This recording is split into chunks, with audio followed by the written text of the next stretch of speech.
Hello everyone, new day की new energy के साथ आप सबका क्लास में वेलकम है। आई होप कि आप सब लोग अच्छे हैं, हेल्दी हैं एंड फुल माइंडसेट के साथ क्लास कराने बैठे हैं, क्योंकि आज हम डिस्कस करने वाले हैं साइकोलॉजी।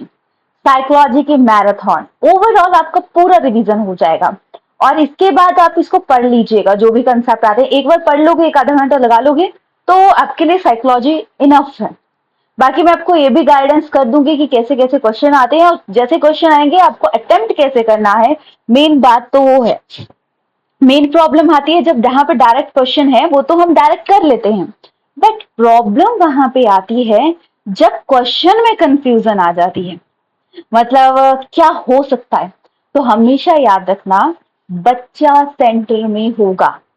हमेशा कभी भी ये चीज मत भूलना, बच्चे के ही हमने फायदे के बारे में सोचना है। हमें एक्स्ट्रा काम करना पड़ता है तो करो, नो प्रॉब्लम। टीचर जो मर्जी करे बट बच्चे का फायदा होना चाहिए, राइट। सो चलिए बात करते हैं आज के कंसेप्ट के बारे में, साइकोलॉजी। और ध्यान में रखिएगा क्वेश्चन भी पूछूंगी तो क्वेश्चन से रिगार्डिंग भी आपने अलर्ट रहना है कि क्वेश्चन क्या से आते हैं, क्या है क्या नहीं है, हर चीज की गाइडेंस मिलेगी। तो चलिए let's get started. So now सबसे पहले साइकोलॉजी को समझते हैं, साइकोलॉजी क्या है। जैसे जैसे जैसे एक एक टॉपिक को डिस्कस करेंगे उसके थोड़े थोड़े दो चार क्वेश्चन मैं पूछती भी रहूंगी, ताकि आपके देखा जाएगा कि कोई कमी तो नहीं है, ऐसा क्वेश्चन आ गया तो अटेम्प्ट कर पाओगे या नहीं। So right, so now psychology. Psychology mind and behaviour की स्टडी है। ये क्वेश्चन आता है किस किस की स्टडी है। और साइकोलॉजी वर्ड ग्रीक वर्ड से लिया गया था। साइकी मतलब स्पिरिट, सोल एंड लोगस मतलब स्टडी। क्योंकि जब पहले साइकोलॉजी चला था तो ये सोल के ऊपर था, ठीक है, स्पिरिचुअल पावर से रिलेटेड था। फिर माइंड पे आया, अब बिहेवियर पे आ जाता है। कैसे इंसान का बिहेवियर चेंज होता है, कैसे एकदम से उसके जज्बात बदल जाते हैं, एकदम से हम फ्रस्ट्रेटेड हो जाते हैं, एकदम से हम स्ट्रेसफुल हो जाते हैं, एकदम से हम चिल्ड हो जाते हैं, कैसे होता है और कैसे उसको चेंज कर सकते हैं। वो सारे के सारे कंसेप्ट यहाँ पे हैं। चलिए बात करते हैं। एरिस्टोटल एंड प्लेटो थे। इन्होंने इस कंसेप्ट को स्टार्टिंग में लिया था और ये फिलॉसफी का पार्ट था। अब साइकोलॉजी एंड फिलॉसफी को अलग अलग कंसीडर किया जाता है। और एजुकेशन के बारे में, एजुकेशन में जब साइकोलॉजी को लिया गया, देखो बोला जाता है कि बच्चा ब्लैंक स्टेट है, हम उसे कुछ भी बना सकते, कुछ भी, बैगर भी, आईएएस भी या कुछ भी। बस मेन बात पता है, हम बच्चों पे थोपते हैं, करो तुम, करो करो करो, तुमने करना है, जैसे मर्जी करो। बट हम उसके पोटेंशियल को इम्प्रूव नहीं करते। हम बोलते, हम ये नहीं बताते कि अच्छा करना तो है पर फेल भी होंगे बीच में। ऐसा नहीं है कि फेल नहीं होंगे, फेलियर मिलेंगे, बहुत बार मिलेंगे, पर फेलियर से सीखना है, कहाँ पे मिस्टेक हुई है क्या नहीं है। जैसे कि आप कोई भी टेस्ट देते हो तो ये मत सोचिएगा कि हम फेल हो गए, नहीं हो रहा है। सीखो क्या है। कई बार कुछ चीजें हमें और बेटर और बेस्ट बनाने के लिए होती है, ये चीज हमेशा याद रखना। कुछ भी बुरा हो रहा है लाइफ में तो हो सकता है कि वो आपको लेसन सिखाने के लिए, आपने कुछ गलत किया हो कभी, तो हमेशा। और फादर, अब एजुकेशन में जब साइकोलॉजी को लाया गया तो एडवर्ड ली थॉर्नडाइक ने लिया है। ऑल अराउंड बच्चे की डेवलपमेंट में, अब इससे बच्चा किस एज में क्या सीखता है, उसका माइंड कितना सेटअप होता है, वैसी पिक्चर्स ऐड ऑन करना, एक्टिविटी बेसिस में सोच सीख सकता है। अब लेक्चर मेथड आप इस एज में यूज कर सकते हैं। अब हर एज में अलग अलग तरीके से पढ़ाया जाता है। तो तभी तो प्राइमरी वाले टीचर्स अलग होते हैं और हायर लेवल की अलग टीचिंग होती है। और फर्स्ट टाइम साइकोलॉजी जो वर्ड लिया गया था वो रॉडल्फ गॉफेल ने लिया था 1519 में। एरिस्टोटल ने psychology is the study of soul. John Locke ने बोला था mind of a child tabula rasa है, ब्लैंक स्टेट है। देखो तभी तो बोला जाता है, आपने ना खुद से ये बोलना है, I do my best and I improve my best every day. बस ये चीज सुबह उठते और रात को सोते टाइम बोलनी है। और ऐसा बोलना है कि मैं देखना, बेशक आपके नंबर कितने भी आए पर एक एनर्जी मिल जाएगी चीजों को करने की, वो आपको बहुत ज्यादा हेल्प करेगी। तो बच्चे का माइंड ब्लैंक स्टेट होता है, जो मर्जी डालोगे, एक दिन नहीं सुनेगा, दो दिन नहीं सुनेगा, रोज एक एक चीज बोली जाएगी तो वो सुन लेता है। तो साइकोलॉजी का पास्ट बहुत लॉन्ग है, क्योंकि पहले ये किसी और का पार्ट था, फिर सोल का, फिर बिहेवियर का। तो हिस्ट्री शॉर्ट है। अगर प्रॉपर साइकोलॉजी देखा जाए, प्रॉपर एजुकेशन पे आए तो वो अलग है, बिहेवियर पे आए तो अलग अलग है। तो ये टर्म दी थी हरमिट एबनगॉस ने। एबनगॉस ने मेमोरी के रिगार्डिंग कंसेप्ट के बारे में भी बताया था। अब कुछ स्टेटमेंट्स हैं जो कि आपको याद करनी है डायरेक्टली, क्योंकि देखो बहुत सारे स्टेटमेंट्स मैंने एड ऑन नहीं किए, दुनिया भर की स्टेटमेंट्स हैं, बट जितनी स्टेटमेंट्स एड ऑन की हैं वो बहुत बहुत बहुत ज्यादा इंपॉर्टेंट है, उनसे गो थ्रू जरूर होना। विलियम जेम्स ने बोला था the science of mental life but its phenomena and their condition.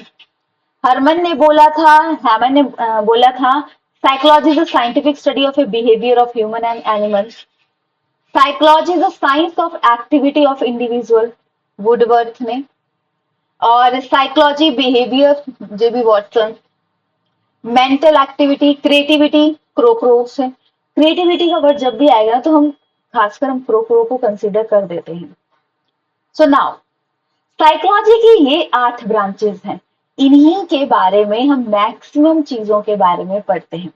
इनके फादर क्या है अभी तो हम वो डिस्कस करेंगे, और उसमें उन्होंने क्या बोला गया है। जैसे स्ट्रक्चरलिज्म, साइकोलॉजी का स्ट्रक्चर क्या है। फादर है विलियम वुडेंट और इनके स्टूडेंट थे टिंचर। कई बार ये भी क्वेश्चन आ जाता है। एक्सपेरिमेंट साइकोलॉजी, देखो एक क्वेश्चन ये आएगा, दूसरा ये, तीसरा एक्सपेरिमेंट साइकोलॉजी। इन्होंने स्पेशलाइज थे ये कॉन्शियस माइंड से रिगार्डिंग। ठीक है, याद रखिएगा आपका पेपर है जैसे, तो आपने पेपर के टाइम पहले जब भी बैठना है, ये नहीं सोचना है यार ये टॉपिक क्या था, ये टॉपिक क्या था, आपने ये नहीं सोचना है। डीप ब्रीदिंग करनी, रिलैक्स करना है, बोलना है आज मैंने अपना बेस्ट करना है। फिर देखना कितने अच्छे से माइंडसेट काम करेगा। रियली में ये चीजें हमें लगती है क्या है फालतू की चीजें, बट रियली में ये बहुत ज्यादा वर्क करती है, बहुत ज्यादा इंपॉर्टेंट है। सो राइट, फर्स्ट लैब इन्होंने खोली थी लिपजिंग जर्मनी में। इंट्रोस्पेक्शन इन्होंने मेथड दिया था। इन्होंने बोला था बेसिक यूनिट क्या है थॉट का। देखो कभी भी ना जब माइंड खराब हो, मूड खराब हो, तो सोचो कहाँ से आया ये थॉट, मेरा मूड खराब क्यों हो रहा है, किस रीजन से हो रहा है, क्या मैं उस रीजन को सॉल्व कर सकता हूँ या कर सकती हूँ। ऐसे इन्होंने बात की तो उसको सॉल्यूशन मिला। ठीक है, खुद के बारे में जब कभी मूड खराब हो ना, क्यों खराब हुआ होगा, अच्छा इससे मुझे ऐसा बोला था तब मेरी ये चीज हो रही है, तो उसको वहीं खत्म कर दो। नहीं तो आंसर दे दो, नहीं दे सकते, आपको पता है बड़े हैं, कुछ बोल दिया तो गड़बड़ हो जाएगा सब कुछ, तो उस टाइम पे चुप हो जाओ और उसको सॉल्यूशन ढूंढो, क्योंकि हर चीज को ना बदला जा सकता है। फंक्शनलिज्म, विलियम जेम्स फादर हैं। मेंटल के बारे में, मेंटल प्रोसेस क्या होता है वो बोला। ये इन्फ्लुएंस थे नेचुरल सिलेक्शन के, डार्विन की थ्योरी में। इनकी बुक थी principle of psychology, focus study what brain does, कैसे ब्रेन काम करता है। और इनकी स्टूडेंट थी मैरी विल्टन कैटकिन। इनकी बुक थी इंट्रोडक्शन ऑफ साइकोलॉजी। ठीक है, पहले ने कॉन्शियसनेस के बारे में बोला, दूसरे ने बोला कॉन्शियसनेस फ्लो कैसे करती है वो के बारे में बात की। ठीक है, ये मतलब ये जो फर्स्ट सेक्शन है ये बहुत बहुत ज्यादा इंपॉर्टेंट है, आप इसके क्वेश्चन से भी एनालिसिस कर सकते हैं। वैसे ऐसा नहीं है कि ये चीजें आगे नहीं है, आगे भी हैं, बट हमें कंसेप्ट को समझना है। जैसे कि बिहेवियरिज्म, बिहेवियर हम किसी का भी चेंज कर सकते हैं। तो इनका पूछा जाता है फादर कौन है, वॉटसन। वॉटसन का एक्सपेरिमेंट किस पे था, कौन सा फेमस एक्सपेरिमेंट था, एल्बर्ट पे। किसका ऊपर था, टच फियर, कंडीशन कर दी। पहले वो ब्लैक टॉय से खेलता था, कंडीशन कर करके उन्हें ब्लैक टॉय से डर बिठा दिया बच्चे को, उसके बाद वो इतना डरने लगा। ठीक है, और 1926 में Watson said learning based upon a learned condition. Condition देखो, ये चीजें समझ के ना हम अपने घर में, हमारे घर में बच्चे हैं या हम खुद को कितना बेटर बना सकते हैं। हम पता है एक जरूरी नहीं है कि हर टाइम पढ़ते रहना उससे ग्रोथ होती है, माइंड को रेडी भी करना पड़ता है पढ़ने के लिए। सो बिहेवियरिज्म के बारे में स्किनर, पैवलॉव, थांडाई, बैंड्यूरा ने बोला है, ये याद रखेगा। फिर आता है psycho analysis theory, Sigmund Freud father of psycho analysis. Ego, super ego के बारे में इन्होंने बोला। इनकी बुक थी इंटरप्रिटेशन ऑफ ड्रीम। ठीक है, मेजर थिंकर थे एना फ्रेंड। तो याद रखिएगा सिगमंड फ्रॉइड, याद रखिएगा कई बार ऑप्शन में AF भी आता है। तो एना फ्रेंड भी उसके बारे में उन्होंने बोला है, पर मेजोरिटी में काम नहीं किया है। कार्ल जंग एंड एरिक एरिक्सन। अच्छा, ये बताएंगे एरिक एरिक्सन किसके जन्मदाता हैं? इन्होंने किसके बारे में बात की थी? एरिक एरिक्सन है। ऐसे बीच बीच में क्वेश्चन पूछती रहूंगी, ठीक है? सो याद रखिएगा। राइट, इन्होंने बात की है आइडेंटिटी क्राइसिस के बारे में। याद रखिएगा, आइडेंटिटी क्राइसिस के बारे में इन्होंने बात की गई है। अब आते हैं गेस्टाल्टिज्म। गेस्टाल्टिज्म कॉन्फ़िगरेशन पे बात करते हैं। कॉन्फ़िगरेशन पे बात करते हैं पैटर्न। अच्छा, माइंड वर्क कर रहा है तो कैसे काम कर रहा है, क्या चीजें हो रही हैं, क्या उसमें रोल प्ले होता है, तो ये सारी चीजें मैटर करती हैं, ये ध्यान में रखिएगा। राइट, सो इसके फादर कौन है?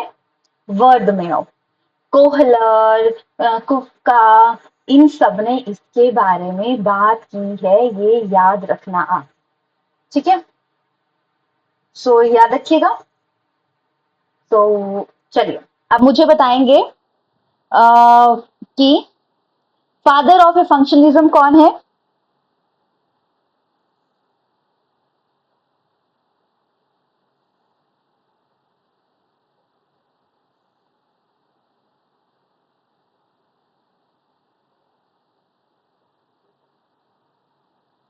विलियम जेम्स, ठीक है? ये याद रखिएगा। फर्स्ट टाइम साइकोलॉजी वर्ड किसने यूज किया था?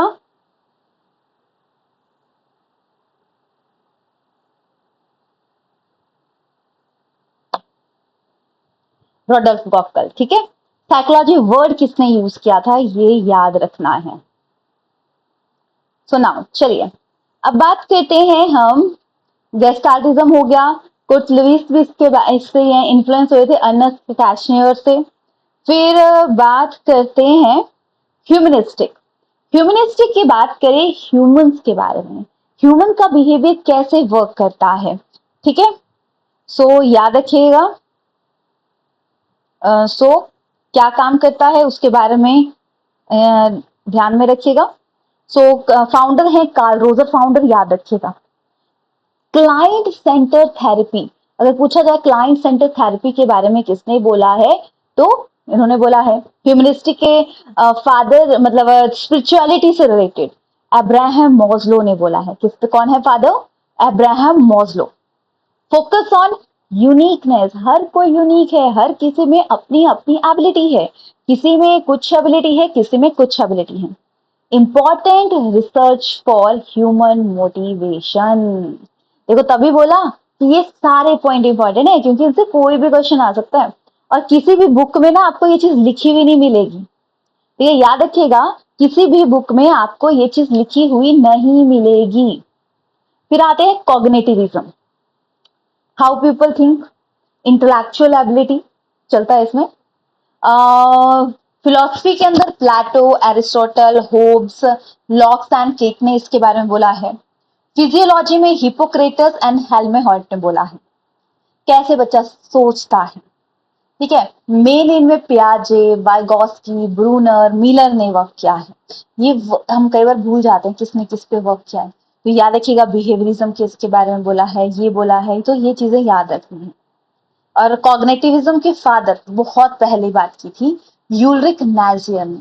मेन तो हम पियाजे बोलते हैं, ऐसा कभी नहीं होता पियाजे से क्वेश्चन आए।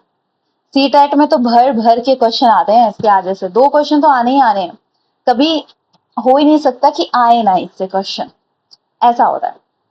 बातें हॉमिक एमसी डॉगल, इन्होंने विलियम एमसी डॉगल 14 इंस्टिंक्ट दिए थे मोटिवेशन के। Mental life begin to cognitive continues with conation and of affection, ठीक है? हॉमिक साइकोलॉजी पे फोकस किया था। इन्होंने 2 फैक्टर दिए थे, foresight of result of certain action and desire क्या है फॉर द रिजल्ट। सो ये देखेंगे नॉन मेडिकल के क्वेश्चन, डायरेक्ट क्वेश्चंस है, अगर आपको टाइम मिलेगा तो गो थ्रू जरूर होना क्वेश्चन से। सो ये टोटल रहते हैं आपके 43 क्वेश्चन, सोचो कितना सा टॉपिक है, 10 पेजों का टॉपिक है, 43 क्वेश्चन, यानी 3 क्वेश्चन आए हैं हर बारी। फिर मेडिकल की बात करें तो medical same direct question, word psychology कहां से लिखे है, फर्स्ट बुक किसने लिखी है, ओल्डेस्ट मेथड क्या है, जो डायरेक्ट क्वेश्चन है। तो इसमें भी इतने ही क्वेश्चन है, ठीक है, 41। सो नाउ अब जाते हैं हम growth and development, next concept के बारे में, ठीक है, ग्रोथ एंड डेवलपमेंट। सो याद रखिएगा, ग्रोथ क्या आती है, ग्रोथ क्वांटिटी पे मैटर करती है। एक पूछा जाता है क्वांटिटी, एक पूछा जाता है क्वालिटी। दोनों चीजों को याद रखिए, क्या है, एक क्वांटिटी, एक आता है क्वालिटी। दोनों कंसेप्ट को आपको ध्यान में रखना है।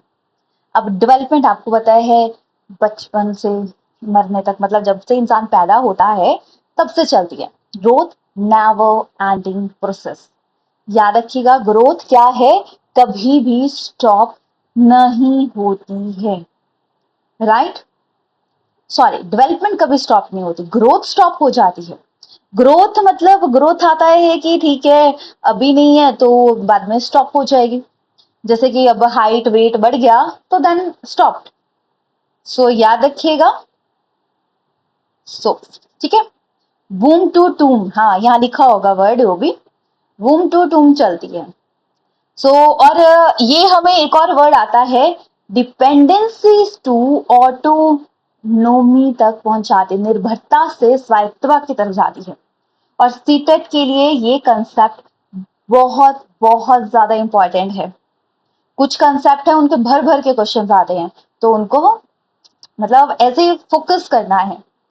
सो राइट, डेवलपमेंट प्रोग्रेसिव चेंज है। देखो कुछ क्वेश्चन ना आपको दिमाग लगा के करने होते हैं। मैं ये नहीं बोलूंगी कि हाँ ये टॉपिक है इसी से ऐसा डायरेक्ट क्वेश्चन आ जाएगा, नहीं आता, बहुत बार नहीं आती हैं चीजें, पर आपको दिमाग, आधा तो आपको दिमाग लगा के क्वेश्चन हो जाता है अगर आपने थोड़ा बहुत कंसेप्ट पढ़ा हो। परमानेंट चेंज होता है डेवलपमेंट से। ऑब्वियसली देखो आज आपको मैं बहुत सारी बातें बता रही हूँ जो कि आपको मदद करेगा आगे बढ़ने के लिए, आगे ग्रोथ के लिए, आगे बहुत सारी चीजों को करने के लिए, राइट। सो नाउ अब देखो डेवलपमेंट भी अलग अलग टाइप के, physical development, social development, language development, moral development, emotional development and cognitive development. One by one हम इन तीनों सभी चीजों के बारे में डिस्कस करेंगे। So now growth and development, growth quantity है, डेवलपमेंट क्वालिटी है। ग्रोथ फिजिकल है, ये हर चीज आती है इसमें।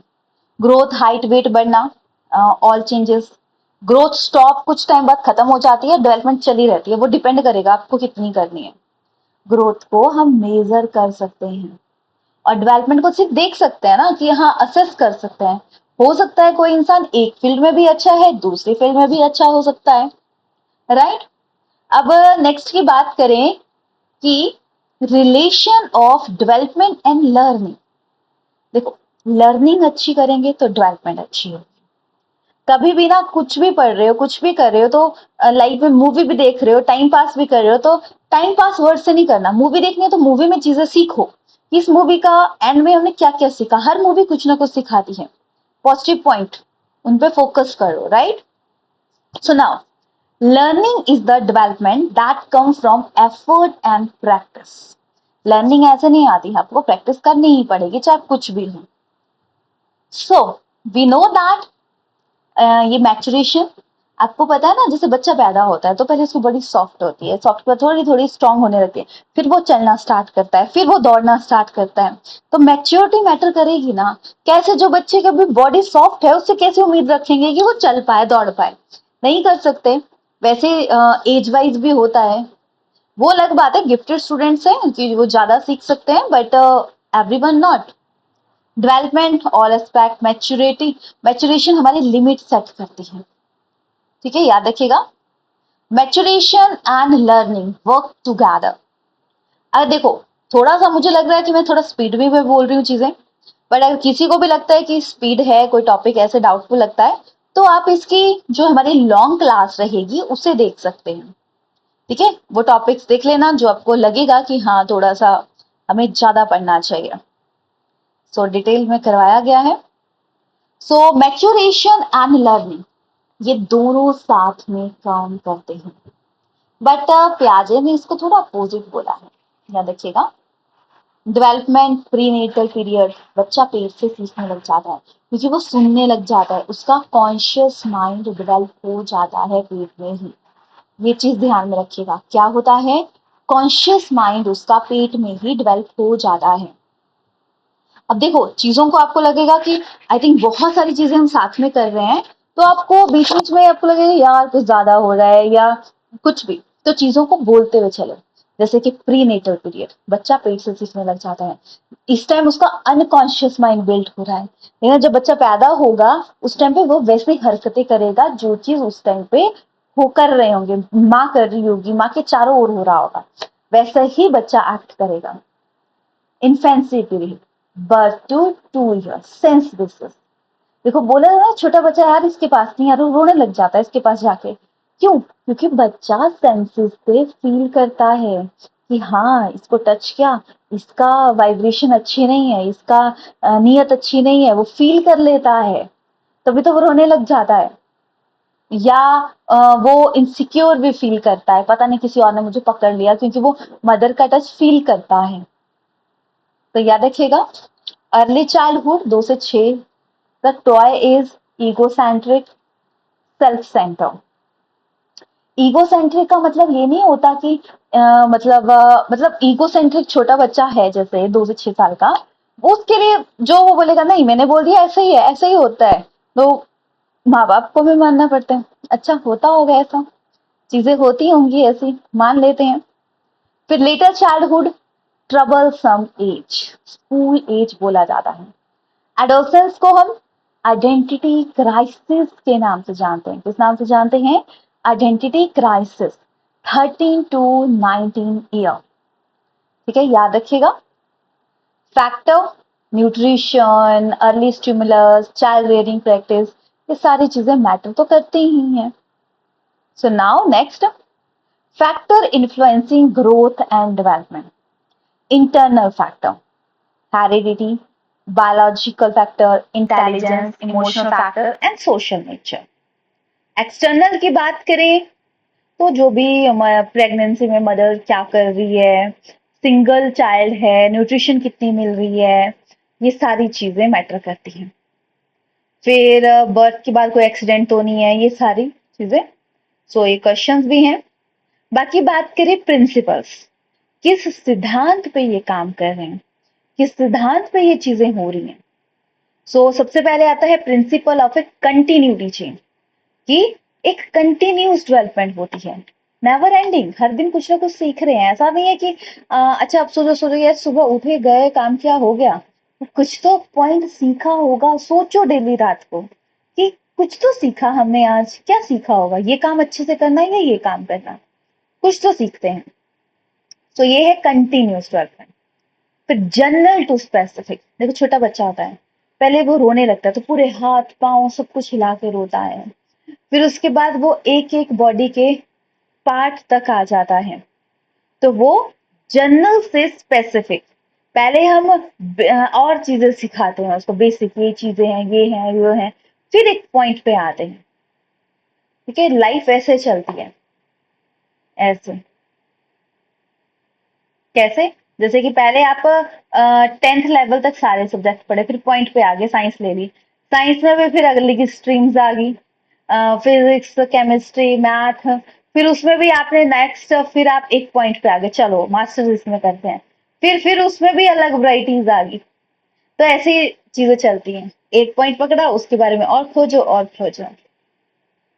Principal of A individual difference, देखो कोई भी दो पर्सन सेम कभी भी नहीं हो सकते, चाहे वो किसी भी बेसिस पे हो, चाहे ट्विंस हैं, चाहे कुछ भी है, एक ही घर पे रह रहे हैं, कुछ भी हो रहा है, और ये जरूरी भी है, लाइफ को बेटर तरीके से जीने के लिए ये बहुत जरूरी है।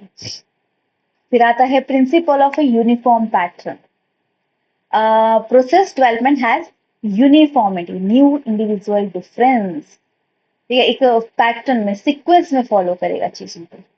डायरेक्शन, ये क्वेश्चन आता है, एक आता है डायरेक्शन सिफेलोकॉर्डल बोलेंगे, दूसरा होता है प्रॉक्सिमल डिस्टल। सिफेलोकॉर्डल में हेड टू फुट डेवलपमेंट होती है, पहले सर की डेवलपमेंट होगी फिर फुट की तरफ जाएगा, प्रोक्सिमोडिस्टल में सेंटर से डेवलपमेंट होगी। जैसे कि बच्चे के टीथ आने लगते हैं तो फ्रंट के टीथ आते हैं, यानी सेंटर से ग्रोथ हो रही है साइड में। ठीक है, तो ऐसे करके कोई भी क्वेश्चन आ सकता है कि क्या इसमें बोला क्या है। Right now, principle of integration, एकीकरण करना। और एक और चीज ध्यान में रखिएगा, अगर आपको हिंदी में कोई पॉइंट नहीं, इंग्लिश में कोई पॉइंट समझ नहीं आता तो हिंदी में जरूर पढ़ लो, या हिंदी में समझ आ रहा है इंग्लिश में पढ़ लो, मतलब जो भी आपको लैंग्वेज ठीक लगती है, क्योंकि कई बार ना चीजें दूसरी लैंग्वेज में पढ़ के वो आसान हो जाती हैं, जो कि काफी हेल्पफुल रहती हैं। सो वो ध्यान में रखना है। Where it is a true that development proceed from general to specific, whole to part. ठीक है, it is the integrated manner as well as a specific general response. और आता है principal of A inter relation, एक दूसरे से related होते हैं। अगर आप फिजिकली अच्छे बन रहे हैं तो मेंटली देखो, इंसान की बीमार है, कैसे काम कर सकता है वो? नहीं कर सकता। फिजिकली फिट है, हेल्दी है, तो मेंटली भी स्ट्रांग होगा, क्योंकि उसको डिसिप्लिन में रहने आता है। और जो सोशल है, सोशल सोसाइटी से सीखता है। तो हर चीजें एक दूसरे से इंटर रिलेटेड रहती हैं। ये कंसेप्ट जब पेपर में आएगा ना, तो अलग अलग तरीके से पूछा जाता है, कभी किस तरीके से, कभी किस तरीके से। तो हमें सिर्फ समझना है कि क्या बोला गया है, पॉइंट पॉइंट याद रखिएगा, बाकी कंसेप्ट हम पेपर में ठीक ही कर लेते हैं। नेक्स्ट है हेरिडिटी एनवायरमेंट, इसको बाद में डिस्कस करते हैं। Principle of a total development, देखो एक चीज कर रहे हो, physical development in human, it's पर time and side by side different aspect भी हमारे डेवलप हो रहे हैं। फिजिकली आप स्ट्रांग हो रहे हो तो फिजिकली के साथ आपके और कंसेप्ट एस्पेक्ट भी साथ साथ में डेवलप हो रहे हैं। ऐसा नहीं, देखो माना अभी साइकोलॉजी पढ़ रहे हो तो साइकोलॉजी थोड़ी ना आ रही है, एक आपको ओवरऑल डेवलपमेंट भी हो रही है, आपको हर कंसेप्ट के साथ कुछ नया अपनी लाइफ में। देखो मेन बात है, हम साइकोलॉजी को ऐसे लेते हैं, हाँ साइकोलॉजी है, पढ़ना पड़ेगा, पास होना पड़ेगा, पर नहीं, हर कंसेप्ट को समझो। अच्छा ये कंसेप्ट था हमारी लाइफ में कैसे, जिनके घर में छोटे बच्चे हैं ना वो सिखा सकते हैं उन्हें, उसको बोलो। मतलब मैंने खुद ट्राई किया था, मतलब हमारे थे जाने, मतलब सो वो थे, हमारे जानने वाले थे। तो वो मतलब बच्चा था उनका छोटा सा, हमारे पास रहता था। तो मैंने उसको बोलना, मतलब बोलता नहीं, तो गोदी में था, बेबी थी, तो उसको मैं बोलती रहती थी कि ऐसा सीख, ऐसा होता है, पता है ऐसा होता है, वैसा होता है। तो वो बोलती तो थी नहीं उस टाइम पे, पर जब उसने बोलना स्टार्ट किया, तो जो चीजें मैंने उसको बहुत पहले से सिखाई थी, ऐसे बोलती रहती थी, मैं खुद पढ़ती रहती थी तो उसको बताती रहती थी। तो वो वैसे ही उसने जब बोलना स्टार्ट किया, उसने एक्टिविटी करना स्टार्ट किया, तो अब 6-7 महीने की थी वो उस टाइम पे जब मैं उसको बताती थी। जब वो 2-3-4 साल की हुई तो उसने वही चीजें बहुत टाइम बाद उस तरीके से इम्प्लीमेंट करना स्टार्ट की, जो मैंने उसको बहुत पहले सिखाई थी। तो मतलब बच्चा सीखता है, उसके अनकॉन्शियस माइंड में चीजें जाती हैं, और वो जब जरूरत पड़ती है तो वो उस चीज को यूज करता है। याद रखिएगा इस चीज को, और एक दूसरे से जुड़ी हैं चीजें। मैचुरेशन एंड लर्निंग, ये तो पता ही है कि आप एक्सपेक्ट नहीं कर सकते कि 4th क्लास का बच्चे से आप +2 क्लास की उम्मीद कर सकें। राइट, ये याद रखिएगा। Next, principle of spiral and linear development. देखो स्पाइरल मतलब ये ऐसे चलती है, यहाँ से स्टार्ट, फिर कवर, फिर से ये स्पाइरल। और अर्ली डेवलपमेंट का तो आपको पता ही लग गया कितना इंपॉर्टेंट है। सो नाउ कुछ क्वेश्चंस आप देख सकते हैं, काफी क्वेश्चंस पूछे जाते हैं, किस एज में है, किस स्टेज को क्या बोला जाता है, मैच्योरिटी क्या है, किस एज में बच्चा क्या डेवलप कर सकता है, सिफेलोकॉर्डल डेवलपमेंट कैसी है, सीक्वेंस क्या है डेवलपमेंट का, एज, अर्ली एज कौन सी है, लेट एज कौन सी है, बहुत सारे क्वेश्चन पूछे जाते हैं। देखो ओवरऑल देखो 20 क्वेश्चन, छोटा सा कंसेप्ट है। दूसरे सब्जेक्ट्स में भी इसके 24 क्वेश्चन। बाकी बात करें influence of heredity and environment. So heredity और एनवायरनमेंट से कैसे इन्फ्लुएंस है? सो याद रखिएगा कि हेरिडिटी नेचर है, ठीक है, जो माँ बाप से मिला हुआ है बच्चों को। ये चेंज नहीं हो सकता क्योंकि बाय बर्थ जो जीन्स है वो नहीं चेंज हो सकते हैं।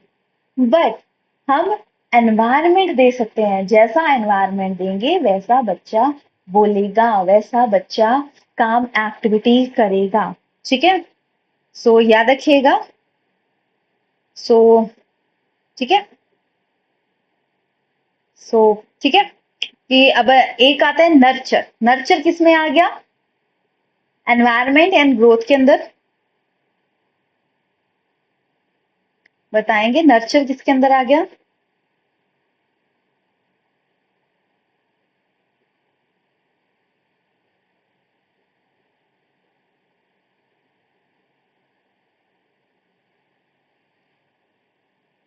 एनवायरनमेंट के अंदर। ठीक है, और नेचर आ जाता है हेरिडिटी। नेचर को हम चेंज नहीं कर सकते, नर्चर हमारे हाथों में है। ठीक है, जैसे मैंने जब टॉपिक करवाया था तो याद रखिएगा, 2 पैरेट्स की स्टोरी बताई थी। एक पैरेट गिर गया था चोर के वहां, और एक पैरेट ऋषियों के वहां। तो ऋषियों की तरह आचरण करने लगा, दूसरा चोर की तरह। Depend on the situation. So no two one as the same property. मतलब आइडेंटिकल ट्विंस आते हैं, एक मतलब फेटर्नल आइडेंटिकल मोनोजाइगोटिक, मेल है तो मेल होगा दूसरा। फेटर्नल डाइजाइगोटिक, मेल एंड फीमेल। और फिर आती है डेवलपमेंट हेरिडिटी इनटू एनवायरनमेंट। ये वुडवर्थ ने बोली है। ठीक है, सो याद रखिएगा। लॉ ऑफ हेरिडिटी के बारे में मेंडल ने बोला था। इन्होंने बोला था law of segregation, law of dominance. One gene अगर माना, मतलब माँ बाप का करेक्टर है, बच्चों में शो नहीं हो रहा, तो ऐसा नहीं है कि वो खत्म हो चुका है करेक्टर, वो नेक्स्ट जनरेशन में शो हो सकता है। और हर कोई करेक्टर अपना अपना करेक्टर को शो करता है। माना मदर एंड फादर में से कोई हाइट छोटी है, तो जरूरी नहीं है कि बच्चों की हाइट छोटी होगी अगर उनके पेरेंट्स की नहीं है। और हो सकता है कि बच्चों की नहीं है हाइट छोटी, बच्चों की हाइट ठीक है, कोई डिसऑर्डर नहीं है, हो सकता है उनकी नेक्स्ट जनरेशन को हो। तो तभी तो एनालिसिस किया जाता है कि हाँ प्रीवियस में कोई ऐसी प्रॉब्लम तो नहीं है, क्या चीज है, फैमिली हिस्ट्री क्या है। अच्छा घुटनों में दर्द होता है, पेरेंट्स को तो नहीं होता था। अच्छा ये प्रॉब्लम है, शुगर है, किसी को थी तो नहीं फैमिली में। तो ये सारी चीजें चेकआउट की जा रही है। सो नाउ ये कुछ क्वेश्चंस हैं, आप देख सकते हैं। क्वेश्चन से गो थ्रू जरूर होना। Now socialization process. Socialization process क्या होता है? सोसाइटी के साथ रहना। इसके बारे में याद रखिएगा, सोशलाइजेशन और सोसाइटी हमारे को बहुत, देखो जिस सोसाइटी में हम रहते हैं हम कहीं ना कहीं ऐसा ही बन जाते हैं।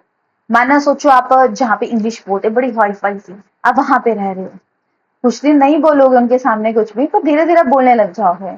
वैसे यार अब अगर माना जिस कल्चर में आप रहते हो आप वैसे ही बोलने लग जाते हो धीरे धीरे, ये याद रखना आप। सो फिर आते हैं फीचर ऑफ सोशलाइजेशन।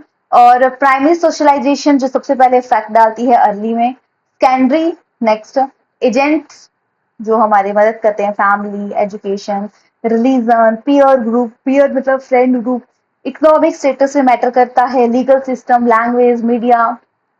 एजेंसीज एक आती है एक्टिव, एक आती है पैसिव। एक्टिव मतलब जिनसे हम रोज इंटरेक्ट कर रहे हैं, होम, स्कूल एंड पीयर।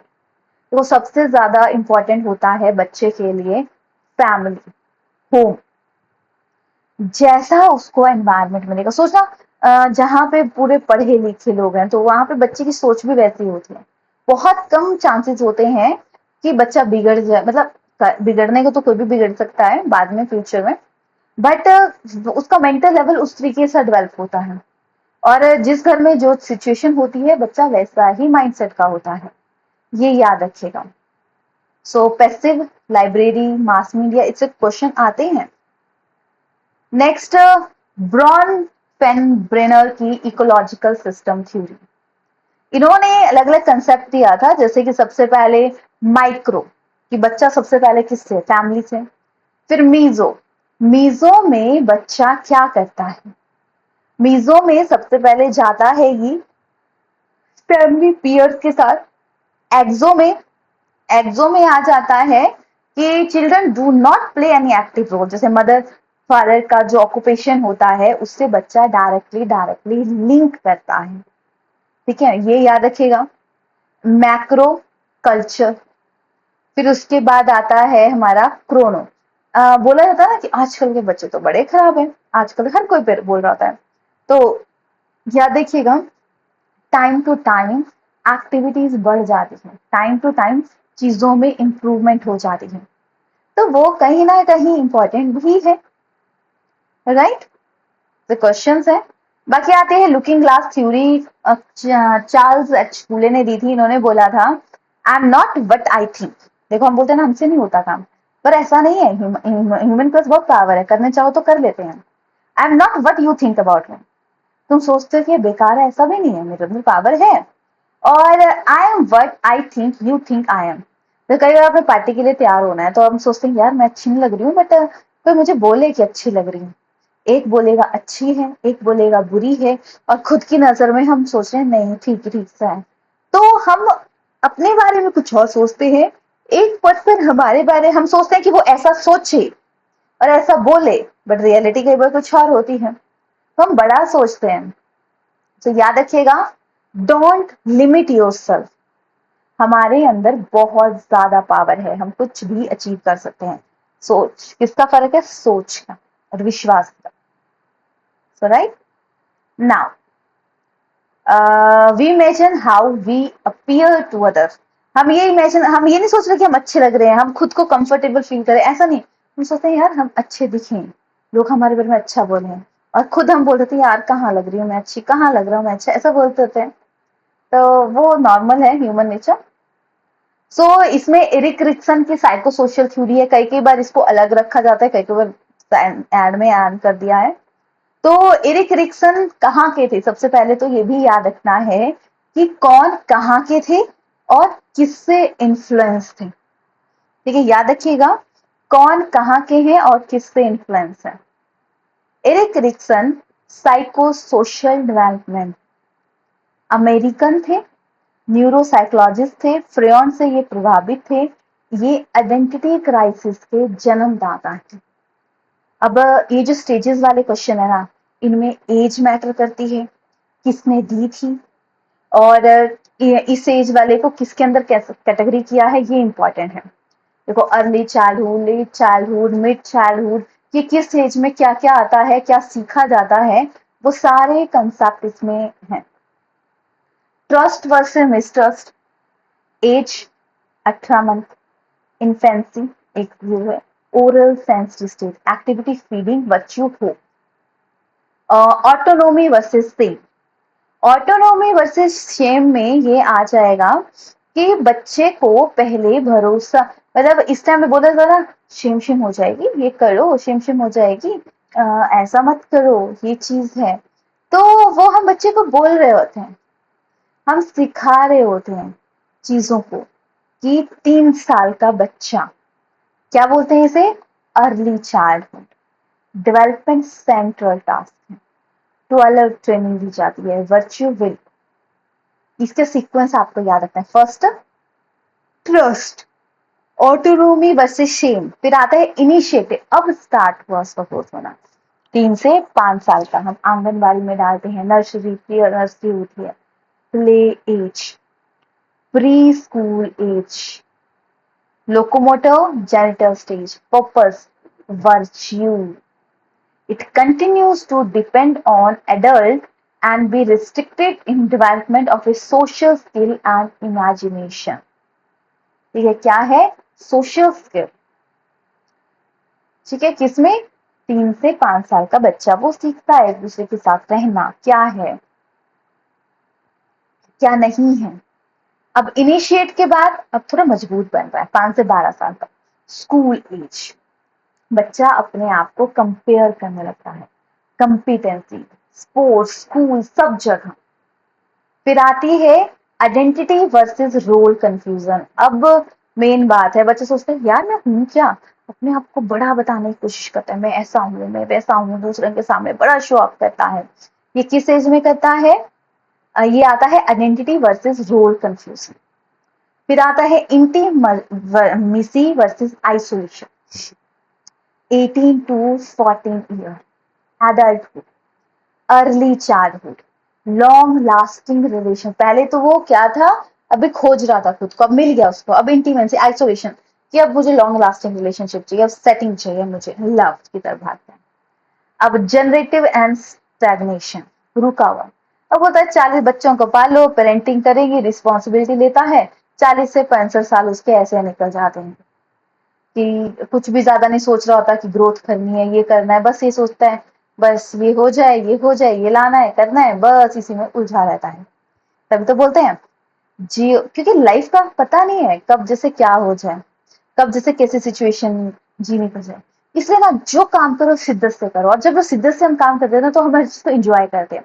जैसे कि आप अब क्लास ले रहे हो, तो क्लास अगर आप बिल्कुल फुल माइंडसेट के साथ ले रहे हो ना, तो उससे आपको मजा आएगा सीखने में कि हाँ आज हमने क्लास अच्छे से लगाई, आज हमने अच्छे से पढ़ा, आज हमने अच्छे से चीजें की। उससे ना आपकी एक एनर्जी मिलेगी काम करने की। ठीक है। और मजा भी आएगा दिन को जीने का। टारगेट रखा होता है, जिस दिन मैं टारगेट रखती हूँ ना कि मैंने टारगेट कंप्लीट करना है, और रात को वो कंप्लीट कर देती हूँ मैं कि अच्छा अच्छा ये चीजें करनी थी आज, तो मुझे ना एक सेटिस्फेक्शन वाली नींद आती है कि आज का टारगेट कंप्लीट हो गया। तो वही चीज हमारी लाइफ में होनी चाहिए। पता नहीं कब जैसे क्या मुसीबत आ जाए, क्या हो जाए, इसलिए तो जियो तो हेल्पफुल ऐसे जियो जैसे कि आप इंजॉय करके जीना चाहिए। सीखने में भी इंजॉय करो, ऐसा नहीं आ रहा पढ़ना पड़ेगा, पेपर है, ये बात सोचो, सोचो सीख रहे हैं, फेल हो गए तो क्या हो गया, क्या ही हो जाएगा। अब मेन टेंशन आपको पता क्या होगा, यार हुआ नहीं पेपर क्वालिफाई तो क्या ही हो जाएगा, दोबारा पेपर दे दोगे, ठीक है यही होगा। पर ये सोचो कि आई डू माई बेस्ट, आज का पढ़ रही हूँ, आज का बेस्ट देना है, कल का दिन है, कल का अच्छा पढ़ना है, पेपर वाले दिन बैठ रहे हैं तो अच्छे से करना है। गिल्ट वाला चीज नहीं, यार ये भूल गया, नहीं, जितना पढ़ा था कम पढ़ो, बट पढ़ा था आगे नंबर वाओ, इतना पढ़ा था ये चीजें सही होगी, तो वो सेटिस्फेक्शन होनी चाहिए। ठीक है। ईगो, और ये तब होती है ना जब हम फोकस से काम करते हैं, और फोकस तब बनता है ना जब हम उस चीज को शिद्दत से चाहते हैं। अब ईगो, इंटीग्रिटी एंड डिस्पेयर 65 के अंदर बात क्या होता है, रिफ्लेक्शन, सोचता है यार 65 साल बिता दिए, क्या ही किया। फिर वो मैच्योरी मतलब वो जाता है सेल्फ एक्चुअलाइजेशन की तरफ जाता है। तो याद रखिएगा स्टेजेस, मेन तो आपको आइसोलेशन तक याद रहते हैं, मेन इन 3-4 में कंफ्यूज होते हैं। सबसे पहले तो ट्रस्ट विसेस मस्ट ट्रस्ट में भी हो गया, शेप में भी याद रखिएगा, इनिशिएटिव में, इंडस्ट्री में, आइडेंटिटी में, इनमें कंफ्यूजन होता है। तो याद रखिएगा पहले कोई चीज स्टार्ट हो रही, इनिशिएट हो रही है, अब इनिशिएट के बाद वो स्ट्रांग हो रही है, स्ट्रांग के बाद अब उसकी पहचान बनानी है, ऐसे याद रखना है सीक्वेंस। ये आ गया एरिक की। फिर आता है वाइगॉस्की। अच्छा मुझे बताओ वाइगॉस्की ने क्या बोला था, लैंग्वेज पहले आई या थॉट पहले आया। वाइगॉस्की बड़े फेमस हैं, ये भी पियाजे की तरह ही दोनों का कुछ ना कुछ चला रहता है। राइट, इन्होंने बोला था लैंग्वेज पहले आई है। ठीक है, तो याद रखिएगा लैंग्वेज पहले आई है, इन्होंने बोला है क्योंकि सोशल डेवलपमेंट पे है। अब सोसाइटी देखो, खुद कॉमन सेंस लगाओ, सोसाइटी में कोई बेस्ट तभी हो सकता है ना, अच्छे से काम तब कर सकता है जब वो उस काम को अच्छे से पढ़ता हो। ठीक है, या मतलब उसको बोलना आता हो, तभी तो वो सोसाइटी से लिंक कर पाएगा। बोलना ही नहीं आएगा तो वो क्या ही सोसाइटी से लिंक करेगा। सो सोशल कंस्ट्रक्टिविस्ट रशियन साइकोलॉजिस्ट थे, मेकिंग मीनिंग पे फोकस करते थे, सोशल इंटरेक्शन अपने बच्चों पे इन्होंने, कॉपरेशन याद रखिएगा बच्चा सीखता है कॉपरेशन, उसको खुद भी सीखो और उसे भी सिखाओ कि अच्छा ये चीजें हो रही हैं, वो चीजें वो खुद सीख जाता है। सो सोशल इंटरेक्शन, लैंग्वेज, कल्चर पे इन्होंने फोकस किया था। 3 कंसेप्ट इन्होंने मेनली दिए थे, more knowledgeable person, scaffolding and zone of proximal development. जैसे कि ये हूं मैं, यहाँ जाना है, ये जो गैप है ये आता है ZPD, और इसको कवर कौन करवा रहा है, मोर नॉलेजेबल पर्सन। ठीक है, मतलब जो इसमें मदद करता है। तो क्वेश्चन आता है कि बच्चे मदर को ये तो पता नहीं कितने बजे तक चलेगी, बट जब तक हमारे मेन मेन टॉपिक कवर नहीं हो जाते तब तक ये चीजें चलेंगी ही। तो 1.5-2 घंटा तो चलेगी। कंटिन्यू। ठीक है, मेन हम थ्योरी पे फोकस करते हैं। सो राइट, सो ये याद रखिएगा, मेन मैं थ्योरी ही डिस्कस करूंगी। बाकी चीजें आप खुद पढ़ना, ठीक है, क्या है किसके अंदर है, वो स्टोरी टाइप चीजें ओके आप देख लो। सो राइट, सो याद रखिएगा कि चीजों को मतलब मैं आपको मेन मेन थ्योरीज करवा देती हूँ, कंसेप्ट को आप। Okay right, zone of proximal development हमने कर लिया, मोर नॉलेजेबल पर्सन हमने कर लिया, स्टाफ इन्होंने बोला था collaborative learning, assistive learning, reciprocal teaching. ठीक है, देखो बोलते हैं ना तुम इसको सिखाओ, पढ़ा के हम ज्यादा सीखते हैं। पीयर ट्यूटरिंग, तो उस क्लासमेट को सिखाना, उसमें ज्यादा कंफर्टेबल होते हैं। वाइगॉस्की ने 3 फॉर्म ऑफ ए लैंग्वेज दी थी, मेरे साथ बोलेंगे, social speech, private speech, silent speech. देखो मेन फोकस है ना प्राइवेट स्पीच पे किया था, और पियाजे ने मेन वर्क किया था ईगो सेंटरिज्म के अंदर। ठीक है, तो सोशल स्पीच बच्चा 2 साल की एज में करता है, फिर प्राइवेट स्पीच करता है, फिर साइलेंट स्पीच करता है। ठीक है, तो याद रखिएगा साइलेंट में वो finally private speech goes underground, take self regulation. Education में इसका इम्प्लीमेंटेशन ये है कि बच्चा सीखता है कि कैसे कॉपरेट करना है, कैसे चीजों को करना है, किसके साथ चीजें करनी है, क्या करना है, वो सारी चीजें वो उसके अंदर सीखता है। राइट, सो देखो ये है, कल्चर पे फोकस किया, सोशल है, फर्स्ट लैंग्वेज आई, फिर then thought, adult are important source of development. पियाजे ने मेंटल लेवल, इंटेलेक्चुअल लेवल पे देता है, बात करते हैं, और थॉट पे पहले उन्होंने बोला कि बच्चे को पता होता है भूख लग रही है तो वो रोने लग जाता है, थॉट पहले आया ना भूख का, तो वो याद रखिएगा। नाउ नेक्स्ट, ये कुछ क्वेश्चंस हैं, ये आप देखिएगा, काफी इंपॉर्टेंट है। नाउ अब हम जाएंगे नेक्स्ट कंसेप्ट की तरफ। देखो कितने सारे क्वेश्चंस है, अंधाधुंध। इमोशंस, इमोशन डेवलपमेंट बहुत ज्यादा इंपॉर्टेंट है। इमोशंस कलर है लाइफ का। So, याद रखिएगा, emotion colour of your life, friend ने बोला था। टू टायर अप, और हमारे अंदर बोला जाता है बचपन से ही, पैदा होने से पहले इमोशन होते हैं, हमें पता है भूख लगी है तो रोना है, गिरेंगे तो रोना है, हंसना नहीं है। हमें हमें थोड़ी ना सिखाता है कोई पैदा होने के बाद, बेटा लगेगी चोट तो रोना है, ऐसा होगा तो ये करना, पहले से ही इमोशंस होते हैं, कोई नहीं सिखाता इस चीज को, याद रखिएगा। तो feature learning, motivation, cognitive, nature and characteristic of emotion. फिर अब बात करें कि फर्स्ट वर्क किया था अमेरिकन साइंटिस्ट ने, पीटर सॉल्वे ने एंड जौहर ने। इमोशंस हाई है, बच्चा दुखी होता रहता है, अरे क्या हो गया, मुझसे नहीं हो रहा, ये नहीं हो रहा, वो काम ही नहीं कर पाएगा, इसने ऐसा बोल दिया, वो खुद सोचो जैसे हम लड़ते हैं किसी से, या किसी ने हमें कुछ बोल दिया, पूरा दिन हमारा खराब जाता है ना, तो वैसे ही चीजें हैं।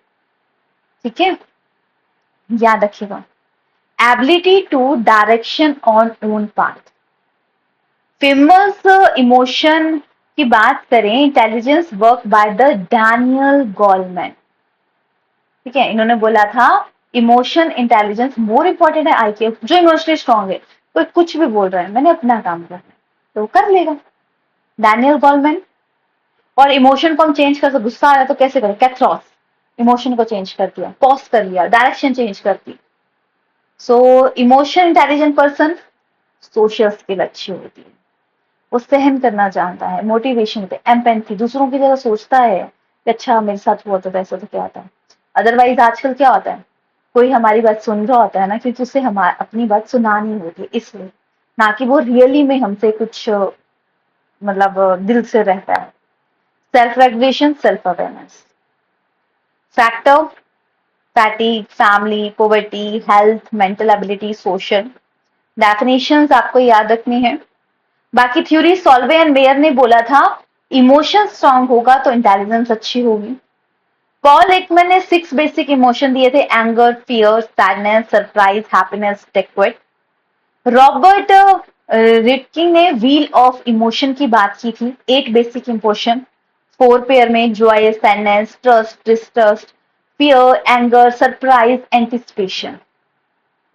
सो फिर आते हैं हमारे नेक्स्ट जो कंसेप्ट हैं, जैसे कि जेम्स लैंगर, इन्होंने बोला था कि जैसे इमोशंस होते हैं, ठीक है, अगर आपको चीजें अभी थोड़ी लग रही होंगी क्या है, तो आप जो नाम है इनके उनको रिपीट करो मेरे साथ कि किनके साइंटिस्ट के नेम हैं। वो चीजें याद होंगी तो आपको आई थिंक पढ़ा भी है आपने, अब सुनोगे ना चीजें तो आपको क्लास में याद रहेंगी, तो पेपर के टाइम बैठोगे तो चीजें याद रहेंगी। चाहे इस वीडियो को आप 1 से 2 बार देख लेना, आपके कंसेप्ट क्लियर हो जाएंगे। जेम्स लैंगो, इन्होंने बात की थी, देखो अब इमोशन दिखाते हैं, उसके साथ हमारी बॉडी भी एक्टिव होती है। जैसे कि मतलब स्नेक आ गया सामने तो हार्ट बीट बढ़ जाना, स्वेटिंग आना, और दिखेगा क्या इमोशन? फियर। तो उन्होंने बोला था कि पहले बॉडी एक्टिव होगी फिर इमोशन दिखेगा। फिर हमारे दूसरे आते हैं कैनन बार्ट, इन्होंने बोला कि साथ साथ चीजें चलती हैं, स्नेक दिखने पे हार्ट बीट भी होगी और इमोशन भी साथ में दिखते हैं, अलग अलग से नहीं। सैचरिन एंड सिंगर ने बोला था ये हमें पहले से ही होते हैं, जन्मजात इमोशन होते हैं, कोई हमें सिखा के नहीं करता। इस टाइम मुंह बनाना है, इस टाइम खुश होना है, एंगर में ऐसा एक्शन करते हैं, खुद करता है बच्चा। ठीक है, ये आ गया, ये कुछ क्वेश्चंस है, देख लीजिएगा। Now going to a next topic, moral development. देखो मैं फटाफट उस टॉपिक पे जा रही हूँ जहां पे हमने थ्योरीज पढ़नी है, ठीक है। सो जो इंपॉर्टेंट भी, मतलब सारी चीजें इंपॉर्टेंट है, कोई इसको बोल नहीं सकते। मॉरल डेवलपमेंट, कोहलबर्ग, बताओ कितने स्टेजेस और कितने लेवल्स इन्होंने दिए हैं कोहलबर्ग ने? मॉरल डेवलपमेंट होता है कि हम कैसे सोचते हैं।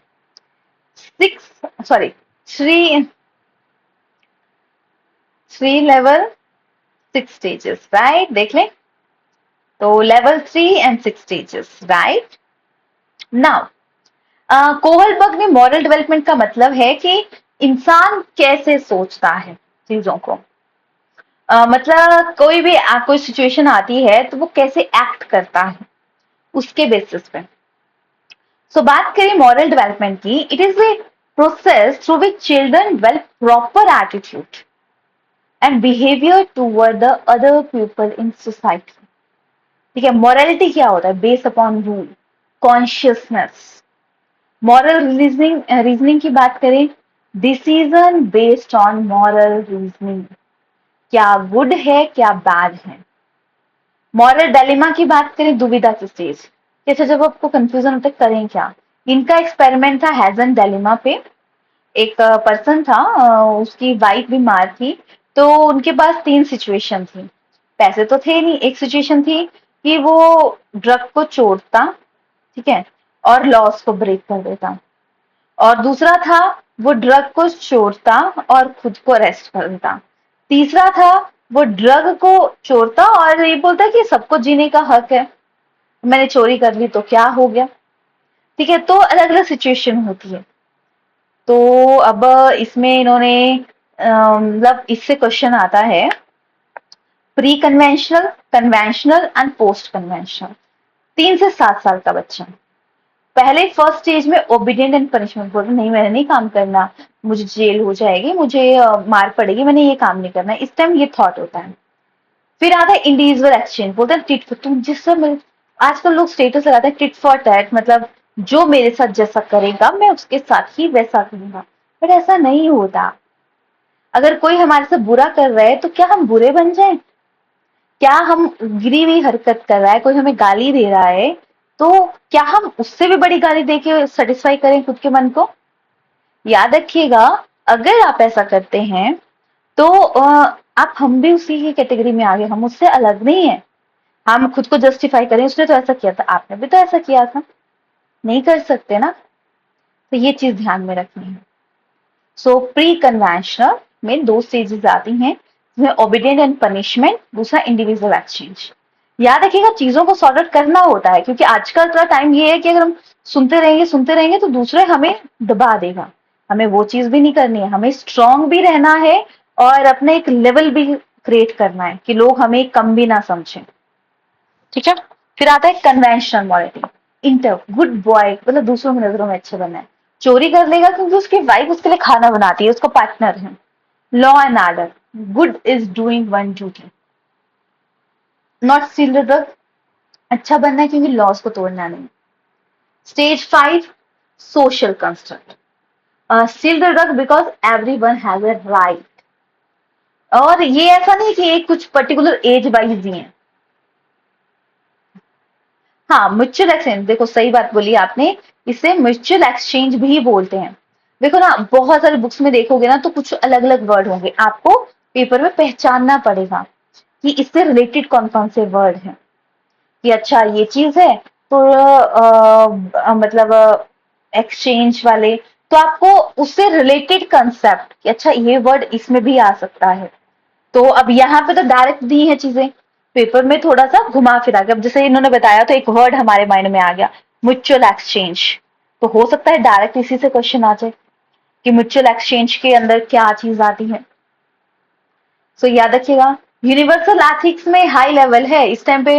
इंसान ना ज्यादा लोगों के फायदे के बारे में सोचता है, ज्यादा लोगों का फायदा हो फिर चाहे कुछ भी हो। ठीक है, ये चीज ये सोचता है। क्रिटिसिज्म यही था कि इन्होंने किसी पे एक्सपेरिमेंट नहीं किया था। Instrumental purpose orientation, right. वही है ना, अलग अलग बुक्स में अलग अलग चीजें मिल जाएंगी, तो हमें ध्यान में रखना पड़ेगा कि क्या है, किसके अंदर है, इससे क्या बोल सकते हैं। हाँ, और हो सकता है कि जैसे आपने वर्ड बोले तो इनमें से किसी और को किसी और वर्ड के अंदर भी डिनोट कर सकते हैं, इसीलिए पेपर में थोड़ा दिमाग लगाना पड़ता है। ठीक है, तो साइकोलॉजी को आप बाद में करना, अपना मेन सब्जेक्ट पहले अटेम्प्ट करना, क्योंकि साइकोलॉजी में कई बार थोड़ा सा दिमाग लगाना पड़ता है कि हाँ कौन सी चीज किसके अंदर आती है। ठीक है, फिर आता है क्रिटिसिज्म। इसका यही है कि बच्चा, मतलब इन्होंने ना किसी के ऊपर रियल एक्सपेरिमेंट नहीं किया, थियोरेटिकली था इनका। फिर वैसे मेन ना पहले मॉरल डेवलपमेंट के बारे में पियाजे ने ही बोला था, पर पियाजे ने को इसमें इंटरेस्ट नहीं आया, चले गए ये कॉग्निटिव डेवलपमेंट के ऊपर। फिर एक और क्वेश्चन आता है, डेवलपमेंट टास्क के बारे में किसने बोला था? Having God. डिटेल तो आती नहीं है इसकी, बस एक दो बार क्वेश्चन आया है। नाउ कॉग्निटिव डेवलपमेंट, पियाजे का, स्विट्जरलैंड के थे। इन्होंने बोला बच्चा एक्टिव कंस्ट्रक्टर है, और इन्होंने कंसेप्ट दिया स्कीमा। स्कीमा होता है मेंटल पिक्चर। जब भी हम किसी चीज को देखते हैं, हाँ, पर्सनल रिवॉर्ड ओरिएंटेशन। ठीक है, ऐसे ऐसे वर्ड आते हैं ना, कई बार किसी चीज को क्या बोलते हैं आप शेयर कर सकते हो। ये भी होता है, सही बात है, ज्यादा दिमाग लगाने से होता है। तो अभी तो हिंदी इंग्लिश दोनों में पढ़ लो, कई बार एकदम से देखो, जो ना क्वेश्चन हमें एकदम से नहीं याद आ रहे कि इसका आंसर ये है, उन्हें छोड़ दो। आप सी टेट में होता है ऐसा, दो क्वेश्चन में हम कई बार ज्यादा दिमाग लगाते हैं, बस एक क्वेश्चन गलत हो जाता है। टैट में थोड़ा कम रहता है कंपेयर टू इसमें। कई बार हम सोचते हैं ना, यार ऐसा नहीं होगा, ऐसा होना था। अब मैं खुद करके किए, मैंने ऐसे क्वेश्चन दिमाग लगाया बहुत ज्यादा, मन बन बोल रहा था कि यही क्वेश्चन का आंसर है, नहीं दिमाग लगाना ज्यादा, अपना तो 30 मार खाना है। और जब दिमाग लगाया तो वो क्वेश्चन गलत करके आ गया। तो कई बार पता है क्या करना है, जब क्वेश्चन अटेम्प्ट करने लगो आप, तो नहीं माइंड में आ रहा कि क्या हो सकता है, दो ऑप्शन में स्टक कर रहे हो, उस क्वेश्चन को उस टाइम पे छोड़ दो, नेक्स्ट टाइम अटेम्प्ट करो। हमें आंसर मिलने लग जाते हैं धीरे धीरे। ठीक है, तो ये तो देखना ही पड़ेगा हमें। कई बार 3 से 4 क्वेश्चन ऐसे ही गलत हो जाते हैं, ज्यादा दिमाग लगाने की वजह से। पर कम दिमाग लगाएंगे तब भी गलत होंगे, दिमाग लगा के थोड़ा सा यूज ही कर लो। चलो, कॉग्निटिव प्रोसेस की बात करें कि माइंड कैसे वर्क करता है। स्कीमा, तो किसी भी चीज को हम देखते हैं एक पिक्चर बना देते हैं, हाँ ये तो ऐसा है, ये तो वैसा है। किसी कोई अच्छा दिख रहा है, अच्छा इसकी पर्सनैलिटी तो ऐसी है, कोई ऐसा दिख रहा है, वाओ ये ऐसा दिख रहा है, तो हम एक पिक्चर बना लेते हैं कि इंसान ऐसा है। ठीक है, चाहे वो कैसा भी हो, फिर बीच में हमें नहीं पता। तो क्या चाहता है इसमें, जब हम किसी के बारे में पिक्चर बना देते हैं वो स्कीमा आ जाता है। अब बच्चे के साथ क्या रहता है, जब वो किसी चीज को देखता है तो उसने पहले जो पढ़ा होता है, सोचा होता है, उसके हिसाब से पिक्चर बना देता है। वो आ जाता है एसिमुलेशन। ठीक है, जैसे कि अब ये बच्चा है, ये इसने चिड़िया को बताया चिड़िया है, चिड़िया के बारे में इसको पता है, हवाई जहाज देखता है, ये बोलता है देखो देखो मम्मा बड़ी चिड़िया जाती है। इसको नहीं पता कि उड़ने वाला कोई और भी हो सकता है। तो वो एजिमुलेट कर रहा है, वो नई सिचुएशन को भी पुरानी के साथ जोड़ रहा होता है। फिर वो मम्मी को बताता है, इक्विलिब्रियम कर लिया उसने। फिर मम्मी बोलते हैं नहीं बेटा ये नहीं है। तो मम्मी एक्सप्लेन करती है। फिर वो करता है अच्छा ये चीज है। तो उसकी नॉलेज में हुई मॉडिफिकेशन। जब मॉडिफिकेशन होती है तो एकोमोडेशन आ जाता है। ये कंसेप्ट ध्यान में रखिएगा कि क्या किसके अंदर बोला गया है। राइट। अब इनकी 4 स्टेजेस आती हैं। एक एक वर्ड इसमें इंपॉर्टेंट है, किस स्टेज में क्या बोला गया है। प्याजे तो ऐसा है ना, ऐसा हो ही नहीं सकता क्वेश्चन ना आए, हो ही नहीं सकता, आज तक हुआ ही नहीं है ऐसा। तो याद रखिएगा सेंसिटिव स्टेज में बच्चे सेंसेस उसकी टीचर होती हैं। वो सेंस फील करता है, reflex action, initiative behaviour, object permanence, जैसे मतलब उसको फील कराया जाता है वो वैसा ही बच्चे को माँ बाप अपने साथ सिक्योर फील कराते हैं। तभी तो वो उनके साथ बहुत अटैच रहता है, किसी और के पास जाता भी नहीं है। सो इनिशिएट स्कीमा, पिक्चर बन जाती है उसके माइंड में। यानी अब सोचना छोटा बच्चा रो रहा है किसी गोदी में जाके, यानी इसकी नीयत में कुछ तो खराब है। या तो ऐसा भी नहीं सोचना, हो सकता है हमारे घर वालों को कोई टच कर रहा हो और वो रोने लग जाए। बट वो पहचान लेता है, वो फील कर लेता है कि चीजें क्या है। So innate schema, physical action, immediate behaviour, dirty age और इनिशिएटिव बिहेवियर। फिर आती है प्री ऑपरेशनल। दो, अब देखो ना कई बार भूल जाते हैं कि अच्छा किस स्टेज में क्या होता है, बड़ा कंफ्यूजन हो जाता है। तो अपने किस बच्चे को ऑब्जर्व करना है, मतलब या सोचना है कि इस टाइम पे बच्चा क्या सोच सकता है। हो सकता है मैंने यहाँ पे इतने वर्ड्स लिखे हैं, अलग अलग जगह से लाई हूं, तो इनमें से भी कोई वर्ड ना हो उसमें ऑप्शन में, तो आपको रिलेट करना है। अच्छा इस एज का बच्चा इतना जैसा माइंड डेवलप होता है, इतनी ज्यादा चीजें सीख सकता है, इससे ज्यादा नहीं सीख सकता। तो प्री ऑपरेशनल स्टेज, ठीक है याद रखिएगा, इसमें सिंबॉलिक है, इरिवर्सिबिलिटी उसको नहीं देखो। अगर एक जग रखा, ये रखा है और एक लंबा गिलास रखा है, तो बोलेगा लंबे वाला ज्यादा, बेशक पतला है, तो वो इरिवर्सिबल है, रिवर्सिबिलिटी नहीं सीख सकता वो, मतलब उसका माइंड इतना डेवलप नहीं होता। लैंग्वेज डेवलपमेंट का है, डिसेंट्रलाइजेशन नहीं सीख सकते। टू फॉर्म में प्ले ए डी, मतलब वो एक चीज को मान लेता है तो मान लेता है, उसको चेंज नहीं करता। Stage known as a pre childhood, egocentrism, बोल देता है मैंने ये बोला तो मैंने बस हो गया, जो मैंने बोला वही है, तो मानो या ना मानो ऐसा ही है, ऐसा बोलता बच्चा। अजीब बात, animism, lack of conservation, imagination, logic अभी इसमें डेवलप नहीं हुआ है। अब आती है कंक्रीट, अब इसमें थोड़ा डेवलप हुआ। Pre logic age, logical thinking, तो थोड़ा सोचने लगा। असेंडिंग डिसेंडिंग ऑर्डर सीखने लगा। कंजर्वेशन, कंजर्वेशन क्या, वेट हाइट शेप, उसके बेसिस पे सीखने लगा चीजें। ठीक है, later childhood, pre gang age, ऐसे क्वेश्चन आते हैं। कंक्रीट ऑपरेशन कौन सी एज में आता है, प्री गैंग एज किसके बोलते हैं, लेटर चाइल्डहुड क्या बोलते हैं, लॉजिकल थिंकिंग कब डेवलप होती है, सेरिएशन कब सीखता है। तो ये सारे क्वेश्चन आते हैं। नेक्स्ट है फॉर्मल, फॉर्मल में तो अब वो डेवलप ही हो गया। Gang age, golden age, deductive reasoning, adolescence, egocentrism, age of diversity, convergent, problem solving abilities में डेवलप हो जाती है। ठीक है, ये याद रखिएगा। सो ये है एजुकेशन में इसका रोल प्ले है, ताकि सीख सकें कि क्या क्या है, बच्चे किस एज में क्या सीख सकते हैं, उस तरीके से बुक्स बनाई जाएं, उस तरीके से चीजें अरेंज हों, बच्चा वैसे ही सीख लेता है। फिर आती है ब्रूनर की थ्योरी। तो ब्रूनर बोलते हैं, स्कैफोल्डिंग फर्स्ट टाइम ब्रूनर ने दिया था, फिर वाइगॉस्की ने। इन्होंने 3 स्टेजेस दी, enactive, action based, but to 3 और physical action, concrete stage, motor task. मतलब action based, iconic, image based, visual image, pictorial stage, symbolic, language based, abstract stage आ जाती।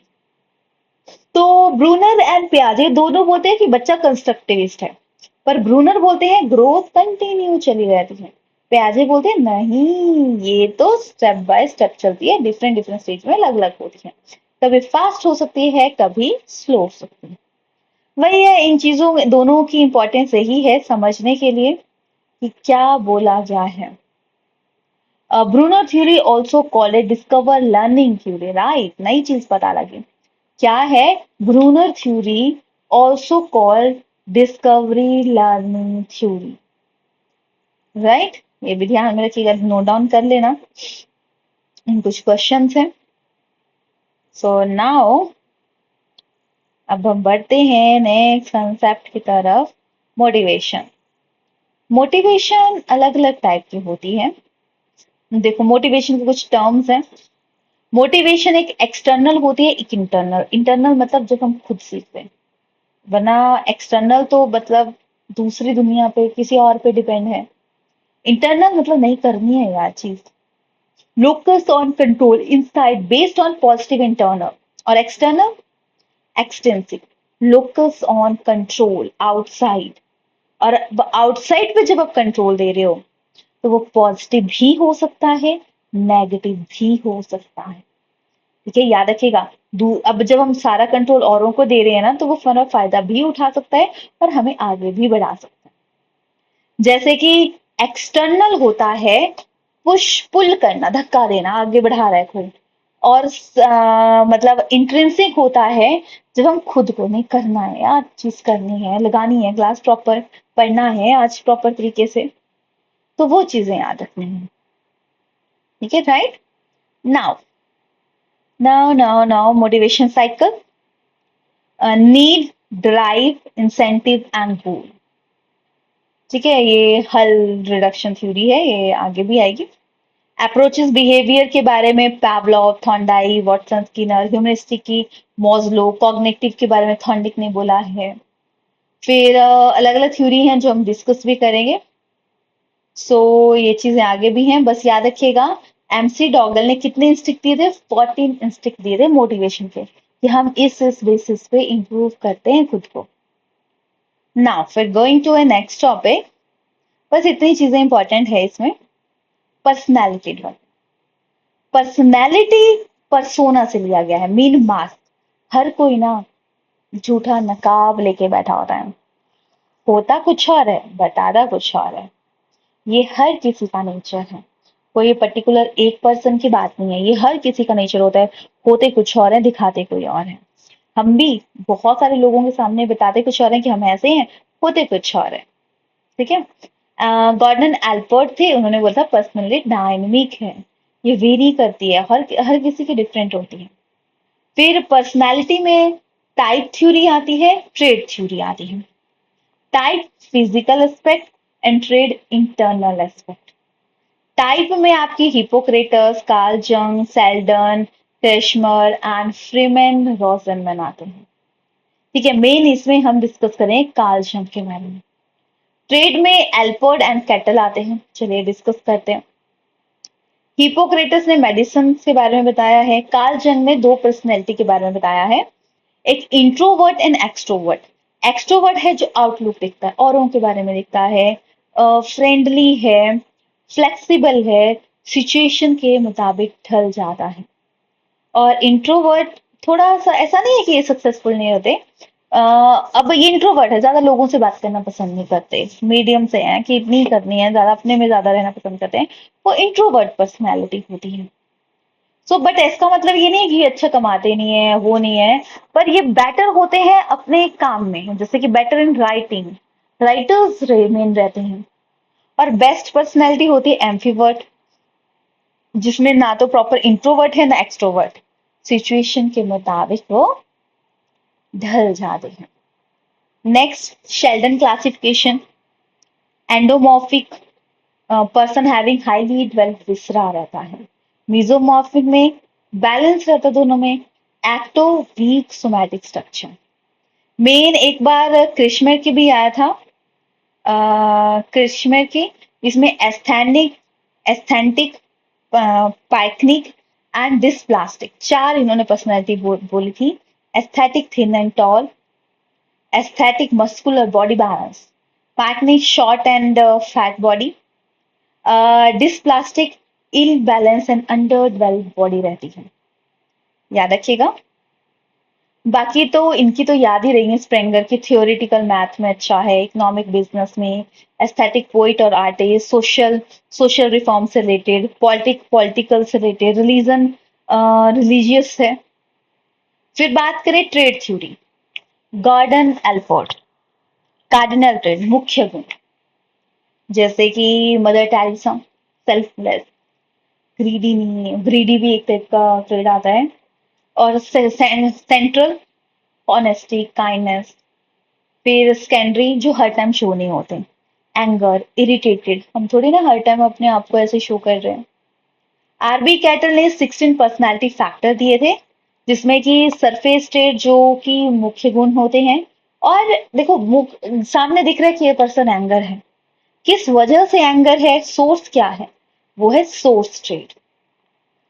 फिर आता है हैंस एसेंकिन, तो ब्रिटिश साइकोलॉजिस्ट थे, टाइप एंड ट्रेड थ्योरी को इन्होंने जोड़ दिया था, बस इतना याद रखिएगा।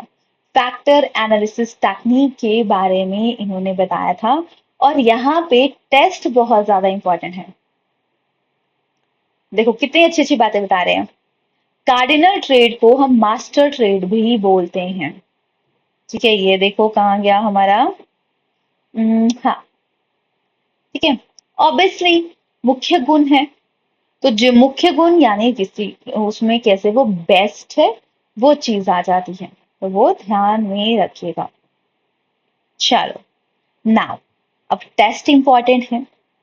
Personality theory, Rorschach inkblot test, 10 important card के बारे में, 5 black, 2 black and red, 3 different colour के।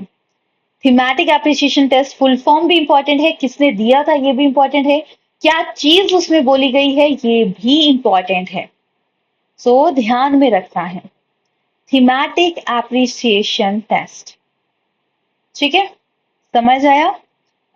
मॉर्गन एंड मूरे ने इसे दिया था, द इमेजिनेशनल अप्रोचेस, 30 कार्ड इन्होंने यूज किए थे, 10 मैन के, 10 वुमेन के एंड 10 कॉमन।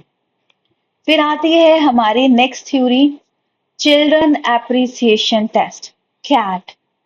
इसमें क्या बोला है, लेपोर्ड बैलॉक ने दिया है 3 to 10 ईयर के, 10 कार्ड यूज किए, इंटरपर्सनल ऑफ ए टेस्ट। फिर आता है W80, फुल फॉर्म किसने दिया क्या नहीं दिया, ये सारी चीजें याद रखनी।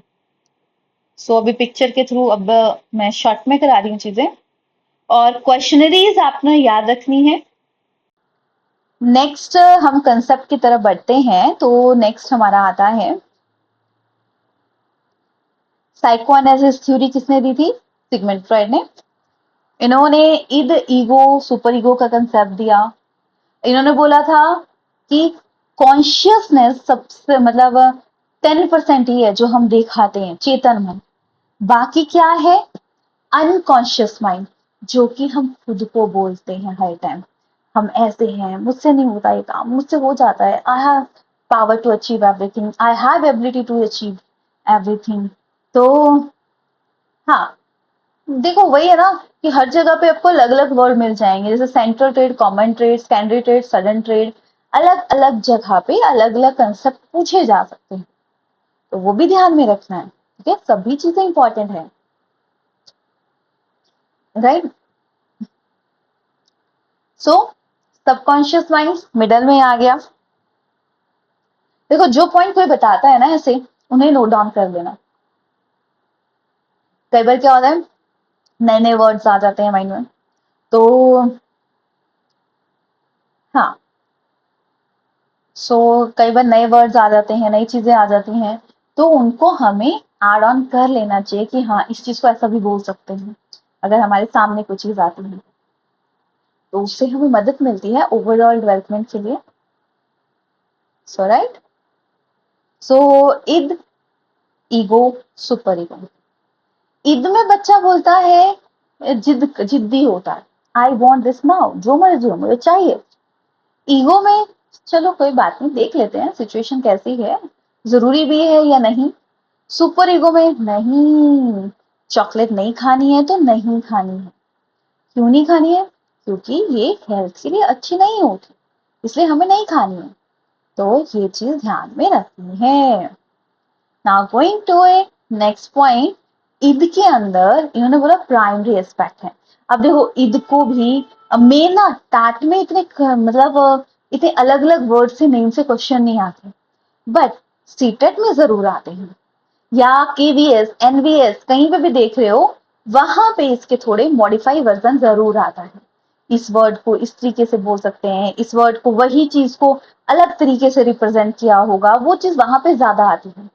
टैट में या तो डायरेक्ट क्वेश्चन आ जाएगा, या उससे थोड़ा सा वर्डिंग इजी करके थोड़ा सा अलग पॉइंट से क्वेश्चन पूछा जाएगा, बस इतना सा फर्क होता है, और कोई बड़ी डिफरेंट चीज नहीं आती है। इद प्राइमरी एस्पेक्ट है पर्सनैलिटी का, ठीक है। इद इज इमोरल, इसको सेंस ऑफ वैल्यू नहीं होती, इसको गुड एंड बैड में हमने गुड एंड इविल में कंसीडर किया है, जैसे arrows arise, life instinct, pleasure, survival, improve yourself, Thandos death instinct, depression, suicide. ये क्वेश्चन आता है कि जब एग्रेशन किसका कॉज है, फ्रस्ट्रेशन, ये सारे थैंडोज के अंदर आते हैं। लिबिडो में इन्होंने ओरल स्टेज बोली 0 से 1, एनल 1 to 3।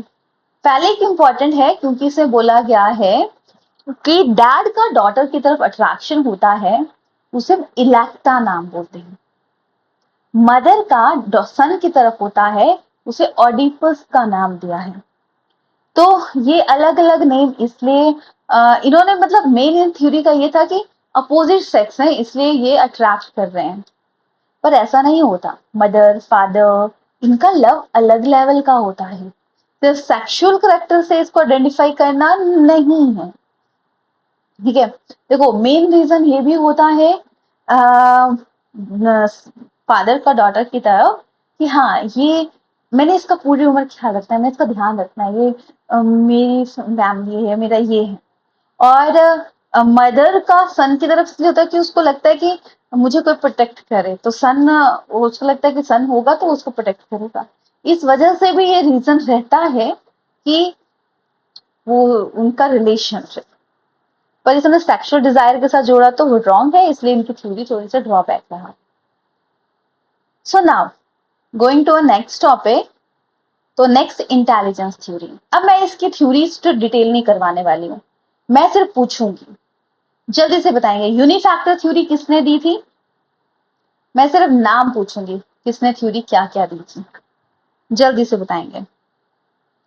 यूनिफैक्टर थ्योरी किसने दी थी? Right winner. यूनिफैक्टर थ्योरी मतलब इन्होंने एक पर्सपेक्टिव के बारे में बोला है। अच्छा, जो सबसे फेमस आईक्यू का चार्ट है वो किसने दिया था? मेन इसमें साइंटिस्ट के नेम है, बाकी तो आसानी से हो ही जाती हैं चीजें। टर्मन है, ठीक है। एवरेज आईक्यू लेवल कितना रहता है? एवरेज आईक्यू पर्सन का कितना रहता है?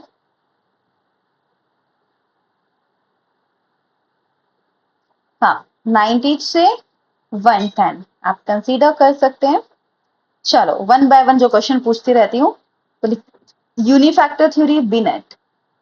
चलो बाई फैक्टर थ्योरी, या आप बोल सकते हो बाई फैक्टर, या आप इसको किस नाम से जानते हैं? Two factor theory. किसने दी है? अब हम वन बाय वन करेंगे, यही चीजें आती हैं। राइट, स्पेयरमैन ने, ठीक है। किसने दी है? स्पेयरमैन ने। इन्होंने बोला एक जनरल फैक्टर होता है, एक दूसरा फैक्टर होता है जो कि कॉमनली कंसीडर किया जाता है। चलो अब देखो मैंने सीक्वेंस लिखा है, मैं ऐसे लिख रही थी। मल्टी फैक्टर थ्योरी किसने दी है, जल्दी से बताएंगे।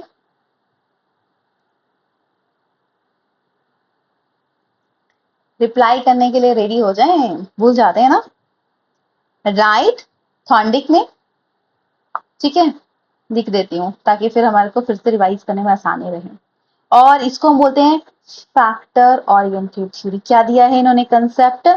SCA से लिख लेते हैं। ए से एब्स्ट्रैक्ट, सी से कंक्रीट, एस से सोशल। फिर आता है ट्राई की थ्योरी किसने दी है?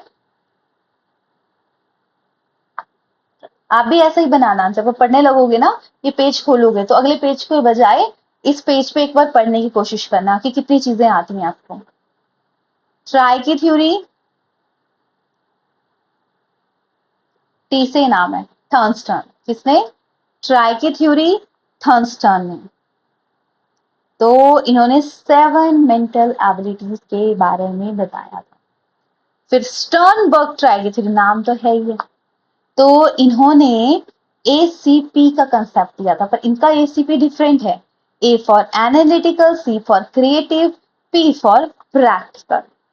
नेक्स्ट क्वेश्चन, पता नहीं कितनी बार पूछा जाता है, थ्योरी ऑफ मल्टीपल इंटेलिजेंस, भूलते बहुत है। Theory of multiple intelligence, right, Howard Gardner. So अब इससे क्वेश्चन आता है, इन्होंने बुक थी फ्रेम ऑफ माइंड, ठीक है, और इन्होंने कितने कंसेप्ट दिए थे? 8 टाइप की इंटेलिजेंस दी थी, और दूसरी पढ़ी थी हमने 7 टाइप की। 7 टाइप की किसने दी थी? ट्राई की थ्योरी में, थर्नस्टन ने। फिर आता है स्ट्रक्चर ऑफ इंटेलिजेंस, किसने दिया है? हाँ, ये चीजें, ये 4-5 पॉइंट है ना, ये याद रखना।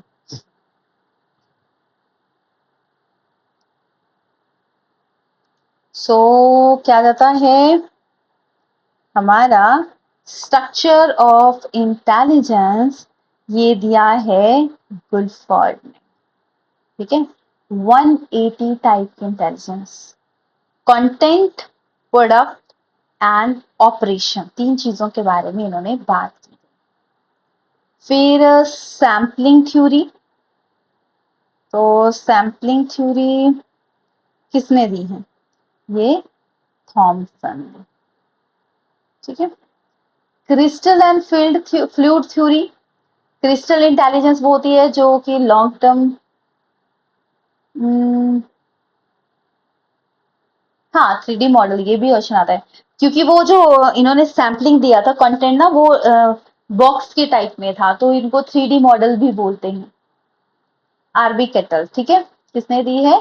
RB Cattell. बड़े भूलते हैं, मैंने बड़े मुश्किल से याद किए, ठीक है, भूल जाते थे कौन सी किसकी थ्योरी, और आता जरूर है क्वेश्चन, तो खुद से भी जब पढ़ने लगोगे ना, तो उसको बार बार रिपीट रिपीट रिपीट करके पढ़ना।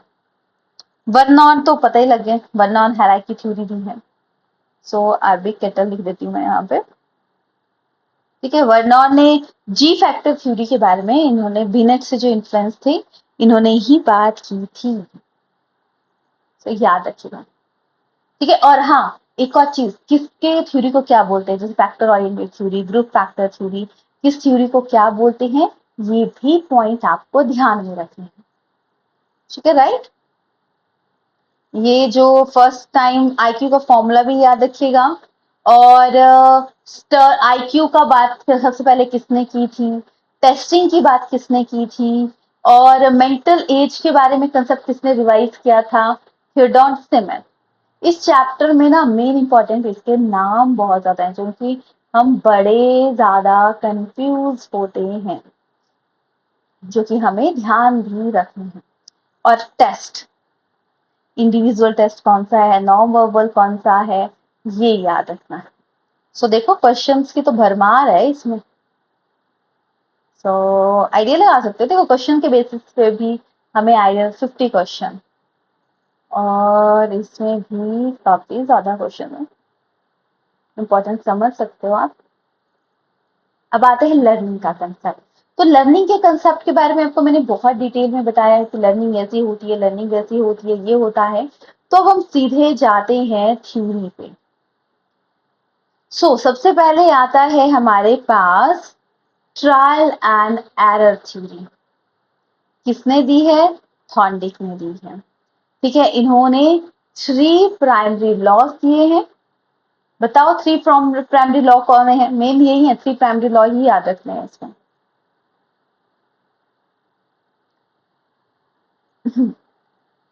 फर्स्ट आ गया लॉ ऑफ इफेक्ट, सेकंड, बाकी तो सेकेंडरी तो बहुत सारे हैं, कुछ भी बता सकते हो। हाँ, पूरा पूरा लिखने की जरूरत नहीं है। Law of effect, law of readiness, law of exercise, effect, exercise, readiness, ये प्राइमरी लॉ है, ये मेन मैटर करते हैं, बाकी सारे सेकेंडरी लॉ है। ठीक है, राइट, सीधी सी बात लिखी है आपने।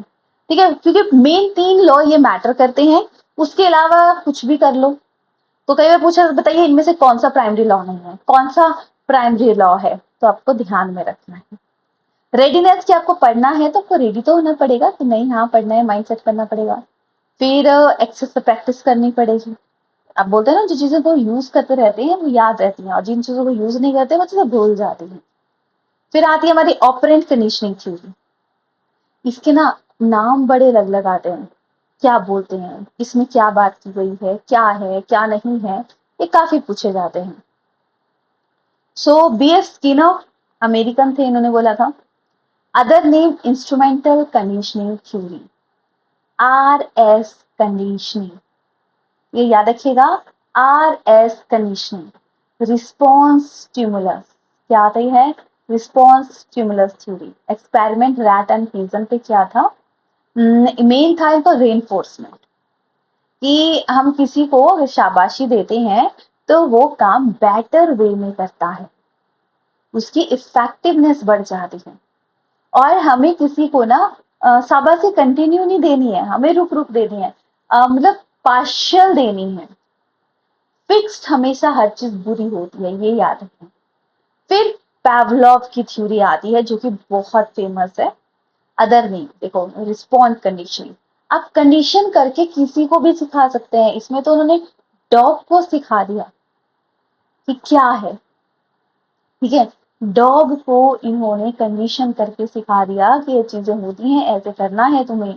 डॉग को आदत डाल दी इन्होंने। तो हम तो इंसान हैं, हम तो कितना, और बायो की बुक पकड़ोगे तो उसमें भी पैवलॉव का जिक्र है, ब्रेन वाले चैप्टर में। So conditioning reflex, conditioning response theory, substitution response theory, respondent conditioning theory, S type conditioning, SR associative theory. So Pavlov Russian थे, इन्होंने जैसे डॉग था, डॉग को पहले क्या किया, ठीक है, दिखाया उसको खाना, ठीक है, उसका सलाइवा निकला, जैसे हमारा फेवरेट फूड रखते हैं ना हम, सलाइवा निकल जाएगा। फिर उसके बाद घंटी बजाई, मतलब खाना दिया, खाने का घंटी बजाई, घंटी से तो कुछ नहीं हुआ। फिर क्या किया, रोज क्या किया करने लगे कि घंटी बजाई फिर खाना देना, घंटी बजाई फिर खाना देना, घंटी बजाई फिर, उसको आदत पड़ गई घंटी बजेगी, ये वाली घंटी बजेगी तो मुझे खाना मिलेगा। अब क्या होने लगा, अब खाना उसके 10-15 मिनट बाद दिया जाता, पर उसको पता था कि मुझे मिलेगा, उसकी लार पहले ही टपकने लग जाती थी। तो उसको आदत डाल दी, उसकी कंडीशनिंग कर दी, और फिर घंटी बजी, खाना नहीं दिया, फिर भी उसकी लार टपकी। कुछ दिन करते रहे, और फिर उसके बाद उन्होंने, उस भूल गया वो कि घंटी बजी, मुझे खाना तो देते ही नहीं है, वो लार टपना बंद हो गया। जैसे होता ना, स्कूल होता था, स्कूल में घंटी बजे, घंटी से पहले ही क्या लाया, तो जो हमारा लास्ट मतलब क्लास होती थी, भूख लग जाती थी, बट वही छुट्टियां होती थी, छुट्टियों में हम भूल जाते थे खाना इसी टाइम पे खाना है, तो कभी भी खा सकते हैं। तो वो कंडीशनिंग होती है, हम कंडीशनिंग किसी की भी कर सकते हैं। सो फिर इसकी थ्योरी याद रखिएगा। फिर आती है हमारी इनसाइड थ्योरी, कोहलर। चिंपैंजी पे इनका एक्सपेरिमेंट था, चिंपैंजी का नाम सुल्तान था। जैसे कि चिंपैंजी को एक बंद रखा था, और मतलब उसको आदत डाली कि मतलब जैसे पहले आदत क्या डाली, मतलब एक कमरे में बंद कर दिया, बॉक्स रखे थे और बनाना लटकाए थे। पहले तो उसने कुछ को कोशिश नहीं की, फिर उसने बनाना, मतलब भूख तो लग गई, अब तो कुछ करना पड़ेगा, तो पहले बॉक्स इकट्ठे किए, बॉक्स से भी नहीं पकड़ पाया, फिर उसने डंडा यूज किया, डंडे से भी नहीं किया, फिर दोनों को यूज करके उसने केलों को अचीव किया। तो उसने पहले देखा कि अच्छा इसको करने से ये नहीं हुआ, इसको करने से ये नहीं हुआ, तो उसने अपना सारा दिमाग यूज करके उस चीज को इम्प्लीमेंट कर दिया। तो ये याद रखना है। कोहलर की थ्योरी किसने दी थी, क्या ने दिया था? हल की थ्योरी, डिराइव रिडक्शन थ्योरी। जब भी ना हमने खाना खाया बैलेंस है, कुछ नहीं चाहिए, तो होम्योस्टेसिस बैलेंस है। अब कुछ 4-5 घंटे बाद भूख लगना स्टार्ट करेगी होगी, तो लैक होगा होम्योस्टेसिस, नीड जाती है, नीड से हम ड्राइव होगा, ड्राइव से मोटिवेशन एक्ट करेंगे और फिर हमें वो चीजें मिल जाएंगी। तो ये सीक्वेंस पूछा जाता है कई बार कुछ भी आ जाता है। फिर मॉज्लो की थ्योरी, ठीक है। मॉज्लो ने मतलब मतलब रोजर एंड मॉज्लो, इन्होंने मतलब ह्यूमनिस्टिक थ्योरी के बारे में बोला है कि फादर ऑफ सेक्सुअलिटी, फिजियोलॉजी, मतलब सबसे पहले क्या क्या नीड होती है इंसान की, उसके बारे में इन्होंने बात की थी। इसमें पिक्चर डाली तो थी, पता नहीं कहाँ गई। सो सबसे पहले आता है फिजियोलॉजिकल नीड, रोटी कपड़ा मकान। फिर उसके बाद वो थोड़ा सा सेटल होगा, पैसे कमाएगा, पैसों के बाद वो फिर अगले स्टेप के बारे में सोचेगा, ठीक है। लव बिलोंगिंगनेस से भागेगा, अब वो सेटिस्फाई हो जाएगा। फिर hierarchy of a need, right, ठीक है। वही पेज ढूंढ रही थी, मुझे लगा मिल जाएगा बट नहीं मिला, मिसिंग है इसमें। सो चलो ऐसे ही पढ़ लेते हैं। सो सबसे पहले क्या जाता है, फिजियोलॉजिकल नीड, जिसमें कि वो रोटी कपड़ा मकान, फिर सेफ्टी, फिर उसके बाद लव की तरफ, फिर सेल्फ एस्टीम और फिर सेल्फ एक्चुअलाइजेशन। बुढ़ा हो गया, अब सोचेगा यार सब कुछ तो हो गया लाइफ में, अब तो मरने वाला है, क्या किया लाइफ में, तो वो वाली स्टेज। फिर इंपॉर्टेंट आती है जेबी वॉटसन, जो हमने कर लिया डिस्कस। फिर टॉलमैन की थ्योरी, टॉलमैन की होती है latent learning theory, hidden learning.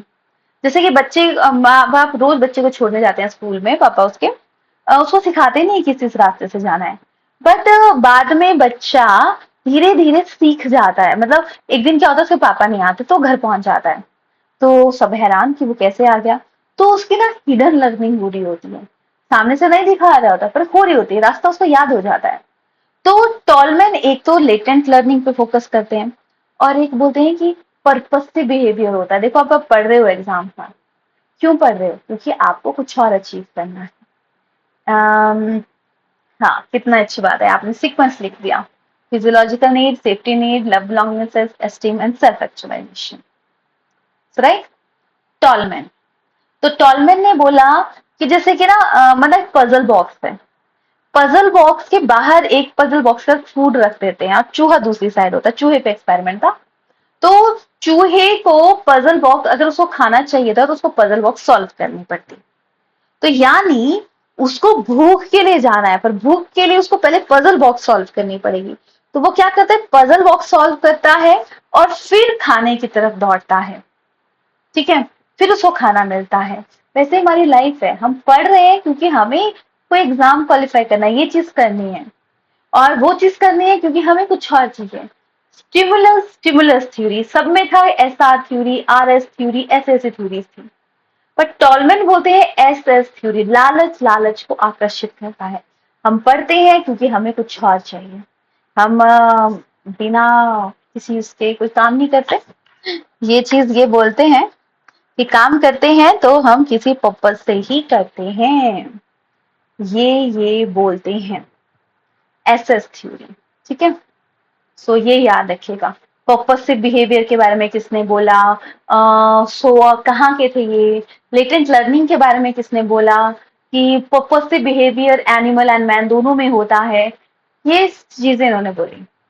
फिर आती है डॉलर एंड मिलर की थ्योरी, स्टिमुलस रिस्पॉन्स थ्योरी। देखो ना, माना किसी को किसी चीज की आदत है, सिगरेट पीने की या किसी भी चीज की, तो जैसे ही उसे मतलब कोई भी चीज है तब भी मतलब माना कोई ब्रेक होता है तब वो सोचते हैं कि हाँ तुझे रिलैक्स मिलता है, या कुछ और काम कर लें, ये ऐसा रिलैक्स मिलता है।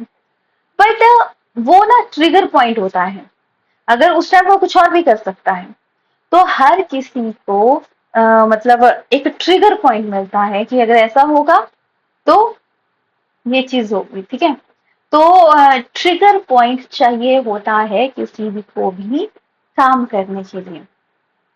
तो अब ट्रिगर पॉइंट की बात करें तो जैसे कि माना पहले तो उसको उसने कुछ दिन आदत डाली कि ठीक है लंच ब्रेक होगा, मैंने ये नहीं तो ये चीज करनी है, तो ट्रिगर पॉइंट आ गया।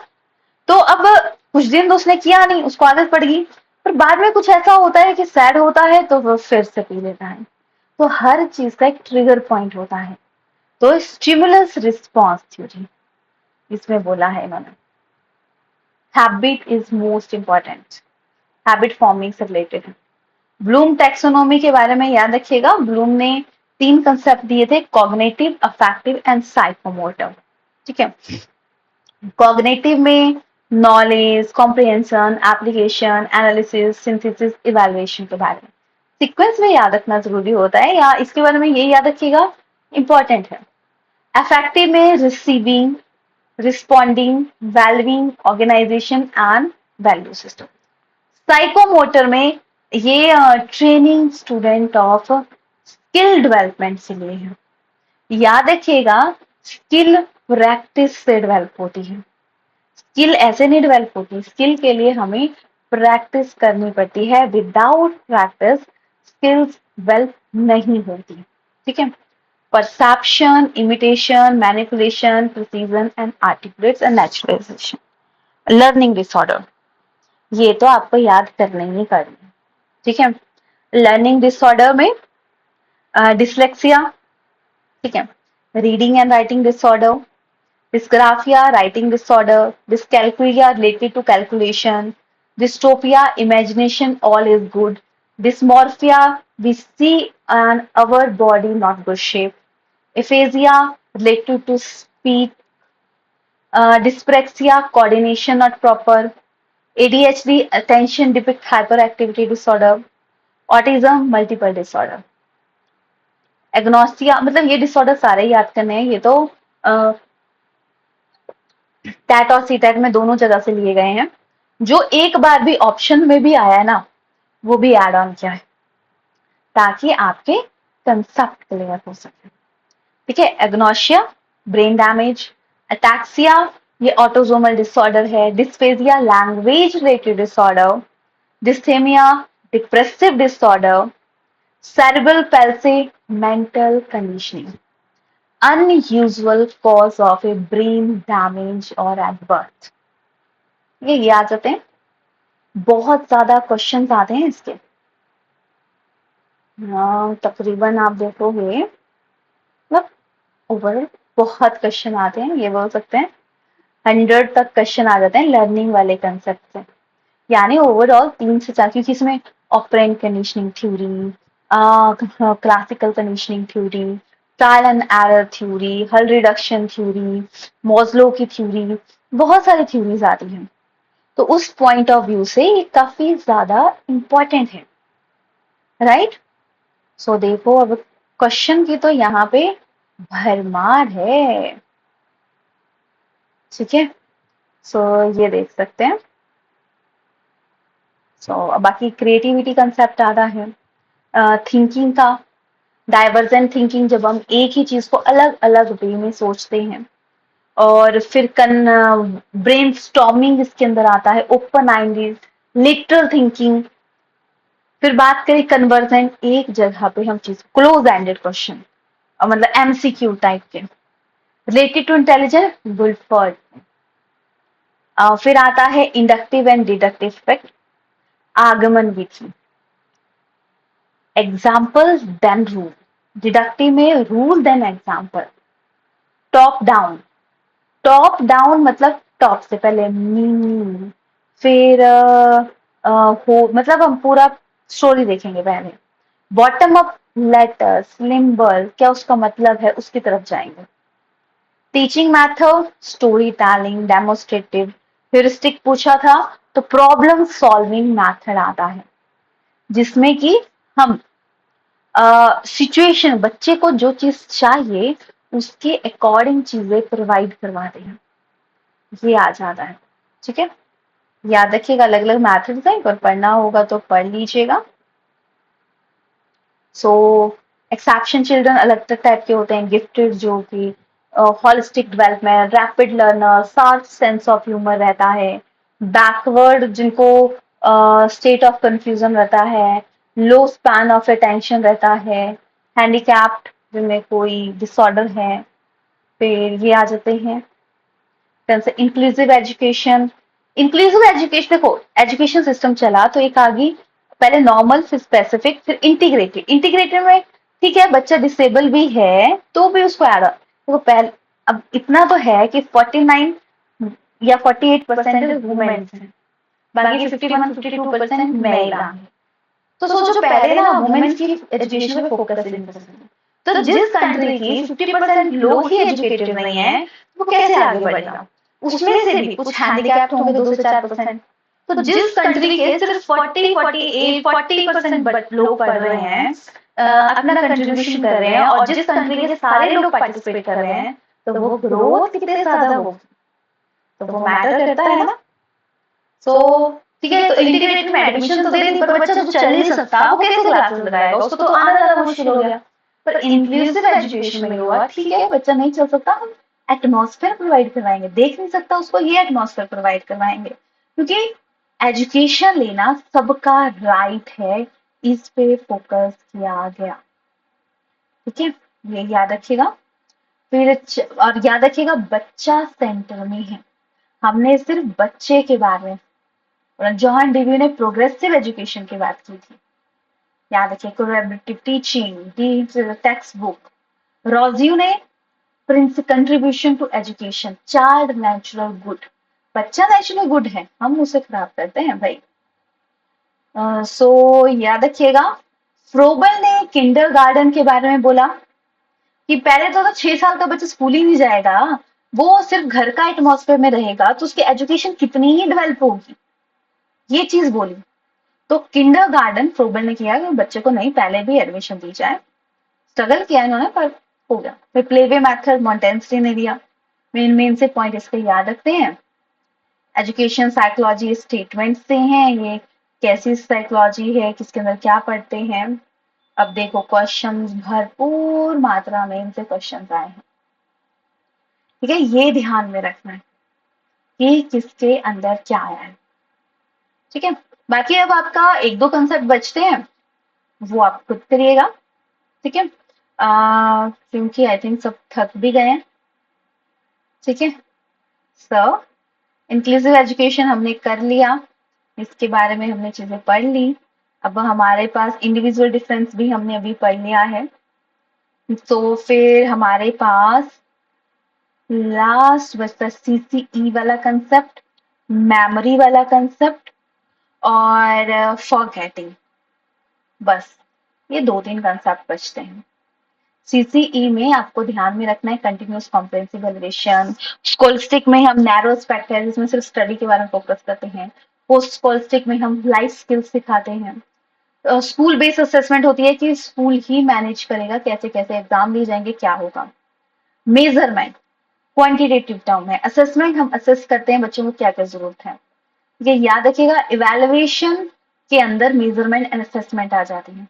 Assessment for learning, assessment of learning, assessment as learning, तीनों कंसेप्ट को ध्यान में रखना है। ठीक है, रेमेडियल टीचिंग क्या होती है, वैलिडिटी रिलायबिलिटी क्या है, नॉर्म रेफरेंस टेस्ट क्या है, मतलब और रिकॉर्ड्स कैसे कैसे होते हैं। और देखो इसके भी क्वेश्चन भरपूर मात्रा में आते हैं, क्योंकि जस्ट नॉट इसमें इसी पॉइंट से क्वेश्चन है कि बच्चा किस पॉइंट को सोच रहा है क्या नहीं है, ये सारी चीजें इसमें आती हैं। सो राइट, 3 कंसेप्ट बचते हैं, वो आप खुद स्टडी कीजिएगा। Language and thought, memory and forgetting, ठीक है, और एजुकेशन पॉलिसी भी इसमें एड ऑन है अगर आपने करनी होगी। ठीक है, ये याद रखिए। तो ये तो था ओवरऑल क्लास। केमिस्ट्री एंड, हाँ केमिस्ट्री का सिलेबस से फिनिश हो चुका है ना, देखते हैं।